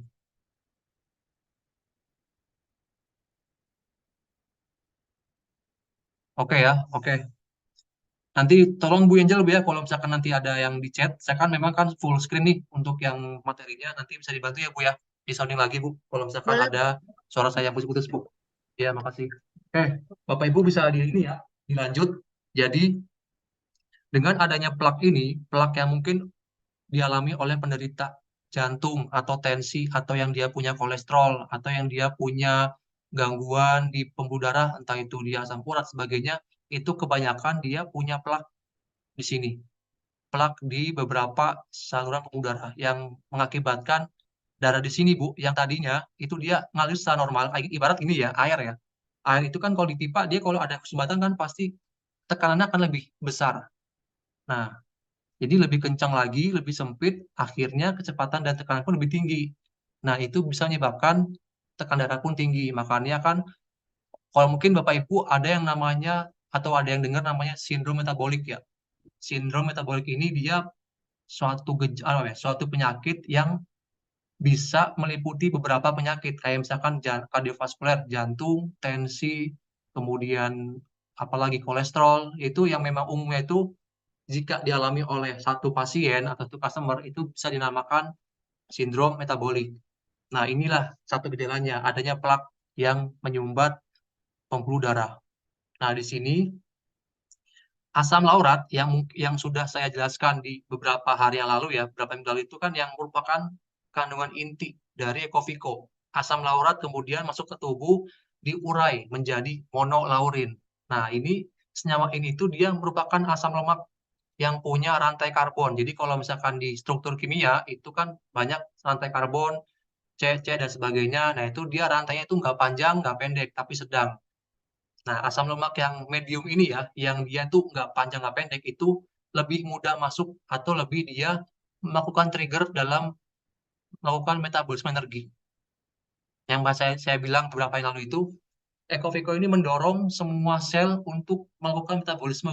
Misalkan di jantung, paru-paru, di mana lagi nih? Banyak ya, di pembuluh darah dan sebagainya, yang tadinya itu sel-sel, entah di pankreas ya, di hati, di empedu, yang tadinya itu memang itu sel punya satu kerusakan ya, satu kelainan yang memang dia tuh down fungsinya, itu pada saat asam laurat masuk, Ecoviko itu sudah diminum, kemudian diurai menjadi asam laurat, akhirnya akan men-trigger atau mendorong semua sel tubuh untuk memetabolisme. Dan akhirnya energi akan muncul. Jadi sel itu akan terus bereproduksi, dalam artian energinya akan terus berolah ya. Sehingga kita insya Allah yang tadinya punya gejala, entah itu pusing, entah itu beberapa penyakit yang memang umum dialami, bisa reda dengan sendirinya, Bu. Seperti itu. Nah, ini yang saya bilang, asam laurat ini dia langsung di metabolisme dan tidak ditimbun menjadi lemak dan kolesterol. Jadi tidak ada yang namanya timbunan akibat dari minum Ecoviko. Nah, ini yang mungkin PR ya buat Bapak Ibu yang memang punya kebiasaan pola hidup yang kurang bagus, kayak mungkin makan makanan lemak, berminyak, itu bisa mempengaruhi munculnya plak akibat dari lemak, kolesterol, atau mungkin rokok nih. Mungkin Bapak-Bapak ya, yang ada rokok itu, dia memang punya faktor yang tinggi, punya resiko yang tinggi untuk menyebabkan timbulnya plak di pembuluh darah. Nah, nanti insya Allah dengan minum Ecoviko dan beberapa pola hidup yang sehat, plak ini akan terus larut dan berhasil menjadi plak yang tidak ada di pembuluh darah yang mengakibat yang akhirnya akan menyebabkan itu darah jadi normal kembali Bapak Ibu ya. Jadi nggak ada lagi itu darah yang memang terlalu menekan sehingga tekanannya tinggi.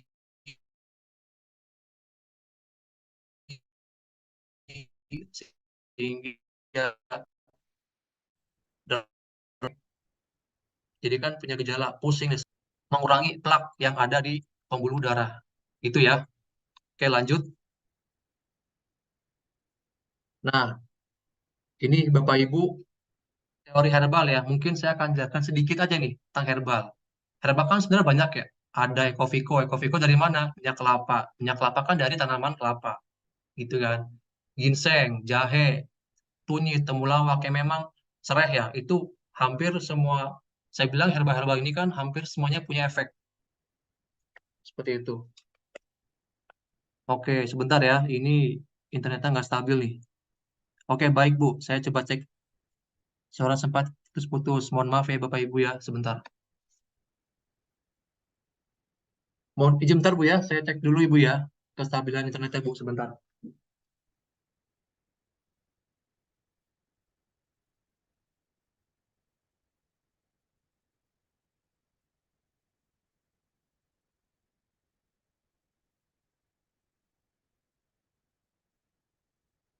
Oke.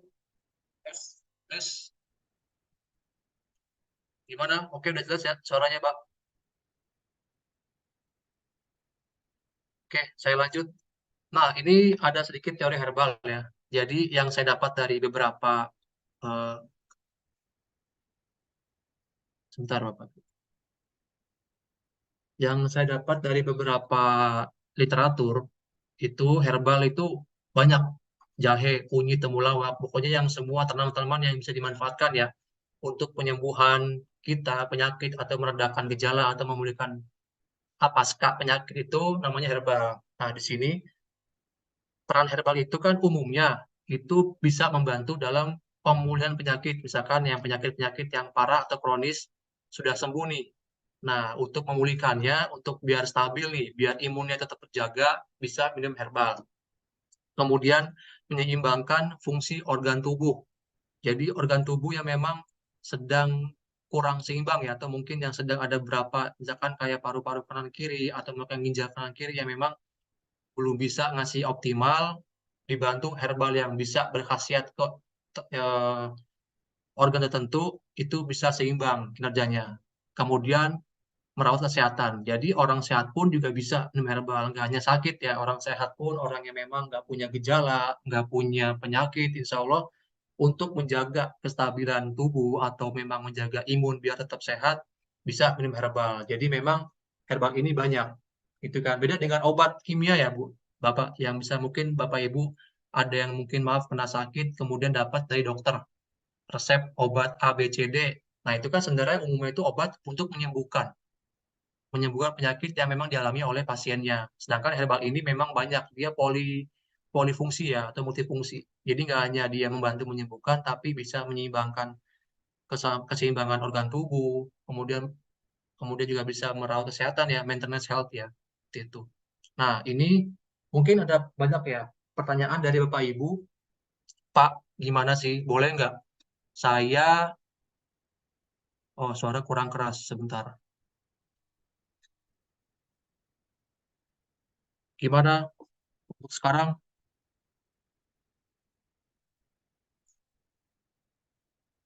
Ya, saya perlu pakai headset ya, sebentar Bapak Ibu.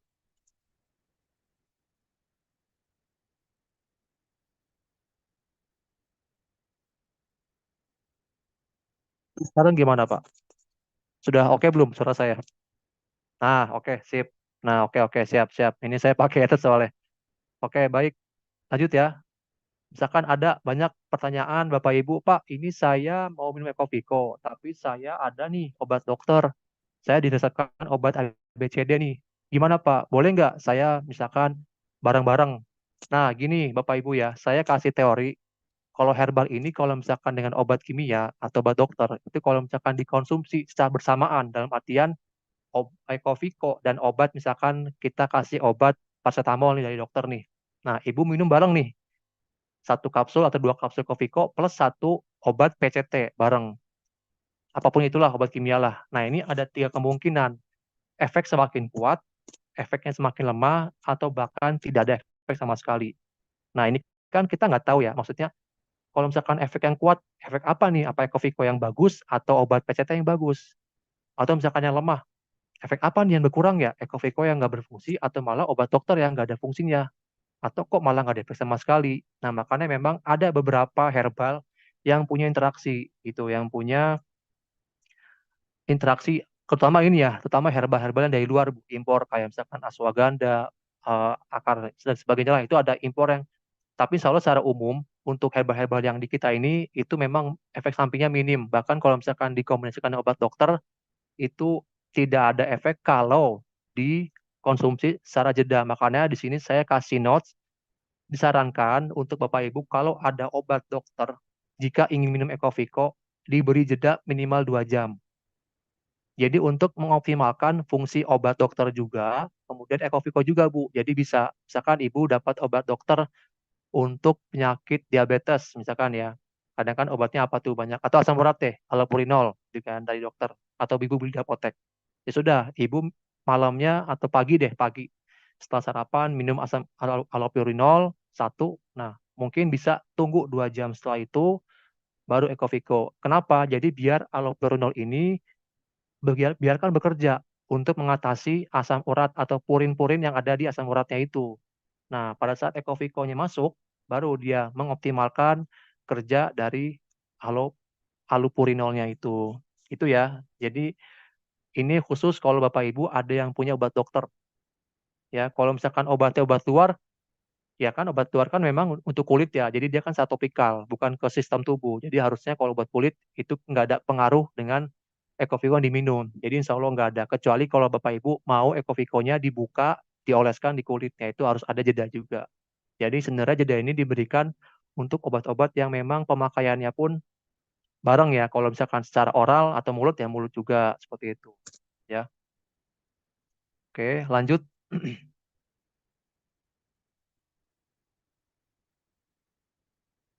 Nah ini ya Pak, Bapak Ibu bisa lihat ya, ini Ekovico punya banyak khasiat secara umum yang memang sudah saya share di beberapa minggu lalu.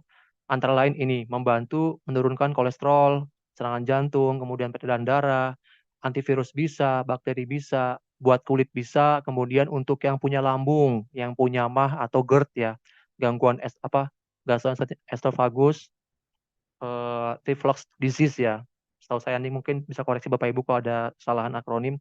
Stamina juga bisa membantu bakar lemak, terutama untuk orang-orang yang mungkin pengen diet seperti itu. Nah, lanjut membantu meningkatkan konsentrasi otak, menjaga kesehatan tulang gigi, mengurangi atau meredakan gejala diabetes, mencegah penyakit liver atau hati, membantu meringankan luka bakar. Ini kalau memang Bapak Ibu mau pakai di kulit. Kalau memang ada luka bakar yang memang sudah kering ya, jadi jangan pas basah banget, biarkan basah itu pakai obat apa kasa, aqua dan sebagainya. Seperti itu. Nah, ini Bu, saya akan coba jelaskan di tiap khasiat ini ya. Tiap khasiat ini itu kan Ekovico kan pasti gini, Bapak Ibu pasti punya harapan, saya minum Ekovico biar sembuh nih penyakitnya, kolesterol sembuh, tensi sembuh, asam urat sembuh, apalagi misalkan asam lambung saya sembuh. Nah, ini yang saya dapat dari literatur dan saya udah banyak menyimpulkan ya dari beberapa jurnal dan dari pelajaran dari ketua apoteker herbal ya. Itu Bu, kita perlu yang namanya terapi suportif atau terapi pendukung atau penunjang di samping kita konsumsi herbal. Karena apa? Kan herbal ini memang dia memang punya khasiat untuk tadi yang saya bilang, menjaga kesehatan, memulihkan pasca operasi atau pasca luka, kemudian juga menyeimbangkan. Tapi kalau misalkan Bapak Ibu minum Ekovico, tapi pola makannya buruk, nggak pernah olahraga, mager, kemudian istirahat jarang, begadang, bahkan merokok, maaf, doyan alkohol juga. Nah, itu apa bisa Ekovico akan berkhasiat? Kan nggak akan sulit sepertinya ya. Makanya di sini terapi non farmakologis ya, atau terapi non pengobatan, atau terapi penunjang, pendukung yang harus Bapak Ibu atau mungkin tim-tim nanti akan di-share ya, itu harus ada nih terapinya di samping Ekovico. Satu misalkan, ada khasiat dari Ekovico yaitu membantu menurunkan kolesterol dan juga serangan jantung. Nah, di samping Bapak Ibu ini konsumsi Ekovico, nah saya sarankan beberapa terapi atau pola hidup ya, pendukung antara lain ini, jaga pola makan. Nah, ini yang pasti, hindari makan lemak dan minyak, istirahat cukup, perbanyak air putih, olahraga rutin minimal seminggu 2 kali, perbanyak konsumsi buah dan sayuran, nggak merokok, dan stresnya bisa Bapak Ibu kelola. Sebenarnya mungkin Bapak Ibu udah sering lihat ya, oh ini mah terapinya gampang, bisa dilakukan lah, gampang ini mah di Google banyak. Memang gampang, memang Bapak Ibu sering lihat, tapi ini sangat berpengaruh pada keoptimalan atau keberhasilan dari herbal itu. Saya yakin kalau herbal Ibu hanya berharap Ekovico tanpa adanya beberapa ini nggak Ibu lakukan, itu mungkin efeknya akan kerasa lama. Makanya jangan, maksudnya mungkin ada beberapa yang komplain, Pak ini kok Ekovico-nya nggak berkhasiat, atau mungkin saya baru beberapa bulan baru berkhasiat. Ya, saya coba tanya dulu Bapak Ibu apakah melakukan pola hidup seperti ini. Terutama yang Bapak Ibu pengen kolesterolnya turun, atau pengen tensi atau serangan jantungnya mereda. Pola makan pasti kan. Pola makan apa ya tadi, bisa pola makan yang bisa dibilang saya yang jorok-jorok lah. Hindari yang tepung, dikurangi sebisa mungkin. Kemudian yang kedua, hindari makan lemak dan minyak ya pasti gorengan. Lemak boleh, cuman dikurangi aja standarnya. Gitu.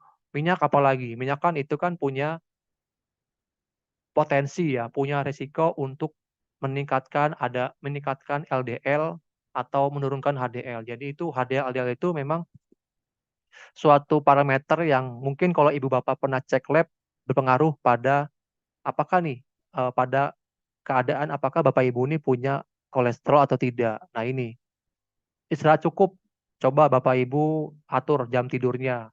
Karena memang semakin dewasa, memang gini Bu, anak umur itu kan anak kecil dari bayi itu memang istirahatnya makin lama ya. Dari bayi mungkin bisa 12 jam, mungkin makin bertambah itu usia, istirahatnya juga memang yang saya dapatkan dari literatur itu makin berkurang. Bahkan di usia sekitar 25 atau 30 ke atas itu 5 jam pun cukup. Karena apa? Metabolisme sel kita pun juga kan nggak seaktif pada saat usia muda. Makanya untuk menjaga nih, kita meskipun kita punya aktivitas, kita kerja, kita mungkin berdagang, berusaha dan sebagainya, tetap harus ada istirahat. Minimal bisa tidur di 5 jam di malam hari, Bu. Oke. Nah, keempat, perbanyak minum air putih. Ini penting. Memang sepele, tapi penting. Kenapa? Pertama untuk yang punya ini ya, asam urat. Itu kan asam urat itu kan dia adanya kristal atau purin yang nempel di antara dua sendi pada kaki terutama Bu ya. Jadi itu makanya kalau Bapak Ibu mungkin sakitnya kerasa kalau tiap nginjek itu karena bentuknya jarum kristal yang ada di antara sendi, kristal-kristal purin ya atau asam urat yang menyebabkan itu Ibu kalau nginjek sakit. Makanya adanya air putih ini bisa membantu melarutkan kristal yang bentuknya kayak jarum itu agar bisa meluruh, bisa pecah karena air putih. Sedangkan air putih banyak Bu ya, efeknya air putih bisa buat kenyang. Kalau misalkan air hangat itu bisa. Air putih bisa untuk untuk diet, untuk meluruhkan lemak-lemak meskipun ada nggak banyak tapi setidaknya itu bisa membantu. Jadi jangan sampai dehidrasi, kurang air, apalagi kan orang yang punya ginjal khawatir kalau ini orang normal nih minum air putihnya jarang, khawatir bisa beresiko kena ginjal. Kecuali orang yang kena ginjal ya, mohon maaf. Orang yang kena gagal ginjal itu memang ada saran dokter harus dibatasi air putihnya. Tapi kalau orang sehat, terus jaga air putih jangan sampai kurang. Seperti itu Pak, Bu. Oke, lanjut perbanyak konsumsi buah dan sayuran. Itu pasti. Hal sepele, benar. Tapi ini kalau Ibu lakukan bisa membantu mengoptimalisasi khasiat dari Kopiko. Buah berserat banyak, semangka, apalagi melon yang mungkin banyak airnya ya. Buah besar apalagi itu. Pokoknya banyak lah semangka, melon yang memang berair, apel, jeruk dan sebagainya. Sayuran apalagi. Ya, jadi tetap Bapak Ibu harus perhatikan juga pola makan. Lemak, protein ada, misalkan tempe, ayam boleh, tapi tetap sayur, buah itu bisa. Nah, untuk buah mungkin ya, ini yang saya alami ya, yang saya dapat dari ahli gizi juga dari beberapa literatur. Cuman kebanyakan orang itu kalau habis makan, mau cuci mulut, itu kan ya, cuci mulutnya apa? Buah. Padahal Bu, itu buah itu sebaiknya dikonsumsi sebelum makan atau setelah makan pakai jeda setengah jam. Jadi kalau misalkan habis makan banget nih, minum, langsung makan buah. Khawatir serat di buah ini nggak bisa langsung menyerap makanan karena baru makanan masuk gitu. Makanya saya kalau misalkan dikasih makan, ada buat cuci mulut, orang ada makan, saya nggak makan. Saya mending makannya setengah jam setelah makan atau bagusnya setengah jam sebelum makan. Kan kalau buah makan dulu cuci dulu nih perut nih pakai buah. Baru pada saat udah seratnya itu bekerja di perut, setengah jam kemudian kita bisa makan. Nanti bisa efeknya bisa lebih optimal. Kalau mau setelah makan boleh, asal diberi jeda, nggak langsung. Itu Bu ya. Nggak merokok, pasti. Karena merokok tadi saya bilang, itu ada beberapa zat yang memang menyebabkan plak pada pembuluh darah. Dan stresnya juga harus dikelola. Jangan sampai, mohon maaf Bapak Ibu yang lagi stres, yang mungkin lagi banyak pikiran, coba Ibu berdoa sama Allah, sholat, wudhu, ikhtiarnya bisa mungkin healing kemana yang bisa menghilangkan stres, jangan sampai stresnya dipendem. Karena kan stres ini kan dia ada hormon ya. Hormon ini kan bisa ada yang menyebabkan keluar tuh yang namanya stres. Apapun lah, ada saya lupa nama zat apa yang bisa menyebabkan beberapa penyakit. Bener, stres itu ke lambung ngaruh, stres ke jantung ngaruh. Apapun deh, banyak stres kemana tuh. Yang saya tahu ke lambung, ke jantung, makanya ini stres ini perlu dikelola dengan baik. Jangan sampai Bapak Ibu yang memang oke semua orang punya banyak tanggungan, banyak pikiran, tapi coba kita kelola dengan baik. Bagaimana biar kita tetap keep calm lah, tetap tenang. Bahwa insya Allah Allah ngasih pertolongan. kita ikhtiar juga dengan apa? Dengan mungkin ke suatu tempat, kita mau kemana, kita mau sholat, insya Allah, wudhu, kita mau misalkan ke mau tempat yang bisa bikin kita tenang, kemana, ke pantai, ke laut, ke taman, ke hutan sebagainya. Tergantung Bapak Ibu ya. Yang penting jangan sampai Bapak Ibu punya stres yang terlalu banyak untuk menghindari adanya kambuh atau munculnya penyakit baru, Bu. Seperti itu. Oke, lanjut ya. Nah, ini pun sama. Ada khasiat untuk peredaran darah kayak tensi, sama pola makan dijaga. Nah, ini untuk yang punya tensi, hindari makanan tinggi garam, ya.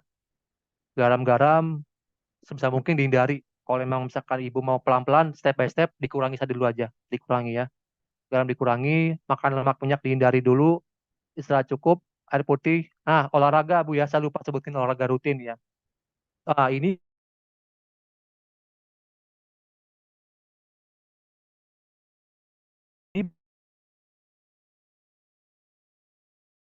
Bapak Ibu hari deh orang bantu ngebakar sel, ngebakar lemak. Jadi sel juga atau tubuh tuh otot biar bekerja gitu loh Bu. Ya. Jadi makanya untuk olahraga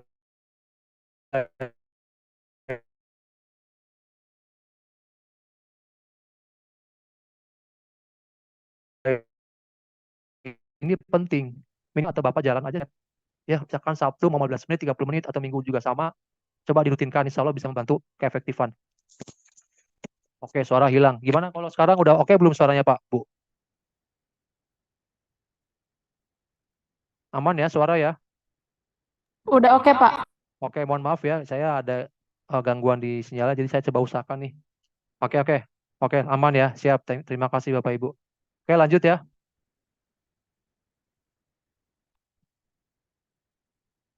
Nah, ini juga antivirus, antibakteri. Ecoviko juga sama. Dia asam laurat ini dipecah jadi monolaurin. Nah, monolaurin ini dia punya khasiat atau punya peran sebagai antivirus atau antibakteri. Makanya untuk pola pendukungnya, terapi pendukungnya itu tetap yang sama. Dia pokoknya sebenarnya pola ini tuh sama untuk semua khasiat ya. Konsumsi buah sayur, istirahat cukup, perbanyak air putih, olahraga. Nah, ini yang penting hindari sumber virusnya. Misalkan mohon maaf ada orang yang punya flu influenza, yang punya apa pakai masker, apapun itu ya, selalu pakai masker dan selalu pakai hand sanitizer ya, apapun itu, kalau misalkan perlu megang-megang makanan yang memang dari luar ya, seperti itu ya. Oke, lanjut. Ini juga sama. Ini saya percepat ya, karena udah mau zuhur ya. Untuk yang punya ibu pengen tujuan untuk kulit rambut kesehatan, bisa nih. Bisa cukup, air putih, olahraga, hindari kulit kering juga ya. Rokok, stres, sama. Usahakan juga agar tidak sering sentuh wajah. Dan tetap pakai sunblock kalau mau keluar rumah, yang memang panas banget ya Bapak Ibu ya. Itu ya. Jadi kulit yang mau lembab, jangan sampai kering terus nih. Diusahakan tetap lembab pakai Ecoviko, dioles. Di kapsul dipecahin, jadi oles bisa. Lanjut. Nah, ini juga untuk yang punya lambung, yang punya GERD atau asam lambung, tetap pola makan, goreng-gorengan. Makan rutin tapi porsi sedikit. Misalkan ibu mau makan ngemil biskuit atau gandum ya boleh. Tapi porsi banyak untuk bisa minimalisir asam lambung yang kambuh. Olahraga, hindari dulu asam pedas, soda, kopi. Nah, jika parah misalkan ibu pada saat malam-malam, bapak atau malam-malam mau tidur, kemudian parah, coba dari gerakan dinaikkan kepalanya saat tidur. Jadi kepala lebih tinggi. Misalkan bantal mau 2 lapis. Itu ya, asal nggak 10 lapis aja ya, ntar ketinggian gitu kan. Minimal 2-3 lapis deh, yang penting kepalanya itu lebih tinggi dari badan yang di bawah. Insya Allah lambungnya itu, asam lambung nggak akan naik secara drastis. Seperti itu. Nah, stamina juga sama nih. Jadi, Bapak Ibu mungkin yang mohon maaf, mungkin yang mulai program nih ya, program hamil ya, untuk laki-laki ya. Buah sayur Pak, ini terutama yang tinggi vitamin B dan zinc. Saya pengalaman nih Pak, testimoni itu pertama ini semangka, dia biji semangka itu jangan sampai dibuang, dimakan. Karena itu bijinya itu memang punya kandungan zinc yang sangat tinggi. Semangka, zincnya itu, kemudian kacang hijau, kacang-kacangan yang punya vitamin B yang bagus, insya Allah bisa buat pendukung. Di samping minum Ecoviko ya. Makan lemak juga untuk menghindari perut atau lemak yang berlebih ya.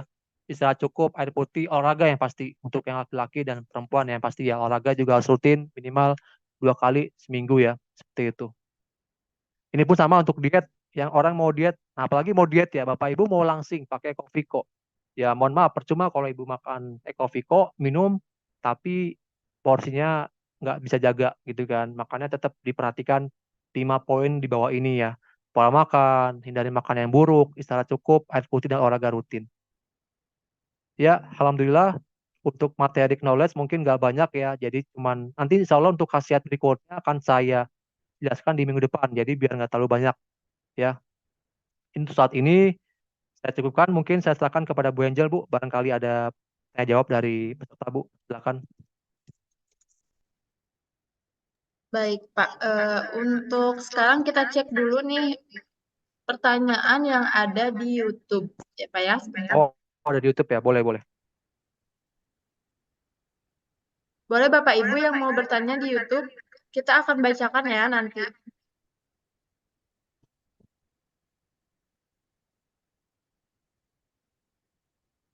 Baik, Pak. Untuk sekarang kita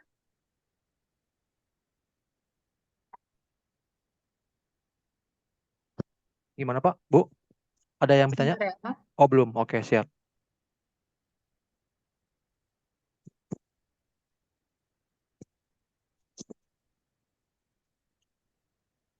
Ini ada pertanyaan masuk, Pak. Kalau misalkan kesemutan itu gimana, Pak? Apakah bisa? Oke. Kesemutan nanti. Oh, ini ada yang lain. Mungkin itu dilewat dulu saja. Kalau Hmm. kebanyakan dosis minum Ecoviko, adakah efek ke depannya, Pak? Oke.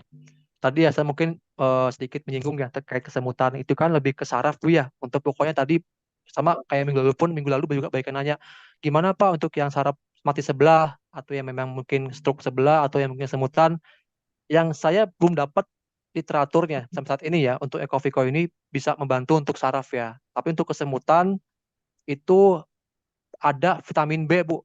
Ibu bisa konsumsi buah-buah yang banyak vitamin B-nya dan mungkin suplemen yang banyak vitamin B ya. Ecoviko mungkin untuk yang Ecoviko untuk kesemutan itu kan karena ringan, dia bisa membantu optimalin aja. Bisa Ecoviko, tapi tetap ada terapi penambahnya. Kayak misalkan ibu mau misalkan suplemen kayak yang mungkin ada Bion-Bion ya, Neurobion sebagainya kan, itu kan dia punya vitamin B yang bisa membantu meredakan semutan. Tapi untuk yang kayak saraf-saraf mata sebelah, saya belum dapat literaturnya, jadi baiknya ke dokter atau terapis yang lebih handal. Tapi untuk semutan insya Allah bisa untuk Ecoviko ya. Kemudian untuk yang berlebihan Bu ya, tadi ya dijelaskan apakah bisa dosis berlebih. Bapak Ibu kan tahu semua nih, segala berlebihan itu nggak baik ya. Jadi herbal pun juga sama.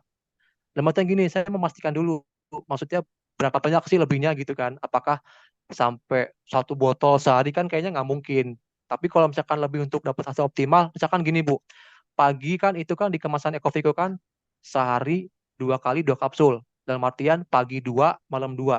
Misalkan ibu mau minum pagi 2, siang 2, malam 2 boleh. Itu ya. Asalkan jangan pagi 5, siang 5, malam 5. Itu kan khawatir kan, itu kan minyak Bu ya. Orang-orang kan yang namanya minyak itu pasti ada beberapa orang yang punya sel tubuh dia tuh kalau kena minyak bakal punya efek peluruh. Jadi gampang mules. Takutnya gitu. Ya efeknya ya. Khawatirnya gitu ya. Apalagi buat anak-anak. Makanya kalau untuk berlebihan, dalam artian gini, lebih ke untuk dapat hasil optimal. Saya sarankan bisa ke pagi 2, siang 2, malam 2, itu aja. Jangan sampai setengah dosis, misalkan 1 botol isi 150 kapsul ibu habiskan untuk hasil optimal. Itu mungkin menurut saya ya lebih baik, kurang bagus. Saya nggak bisa menjamin apakah langsung berefek apa enggak. Khawatir malah menunjukkan efek yang kurang diinginkan ke Bapak Ibu sekalian. Jadi kalau mau efek yang hasil yang lebih, harapan yang lebih baik, coba di pagi 2, siang 2, malam 2. Seperti itu ya. Ada lagi Bu Angel ya? Baik, ini ada lagi pertanyaan Hmm. masuk. Sudah mulai banyak nih yang bertanya, apakah Ecoviko ini bisa untuk penyakit bronkitis? Oke, bronkitis ini kan dia lebih ke, saya lupa entah virus atau bakteri ya.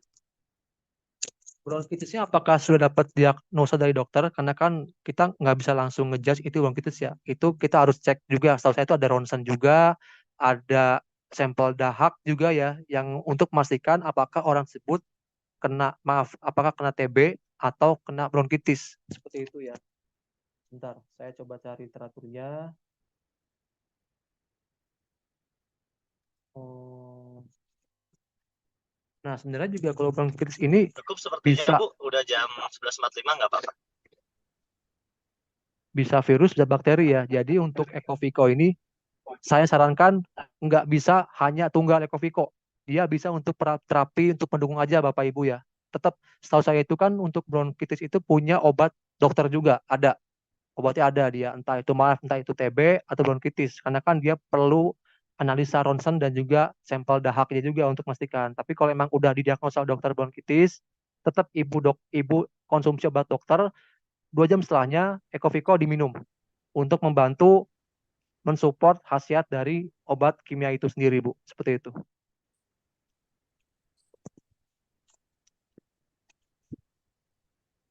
Jadi insya Allah bisa, tapi harus ada obat dokter dulu diminum, Bu ya. Ada lagi?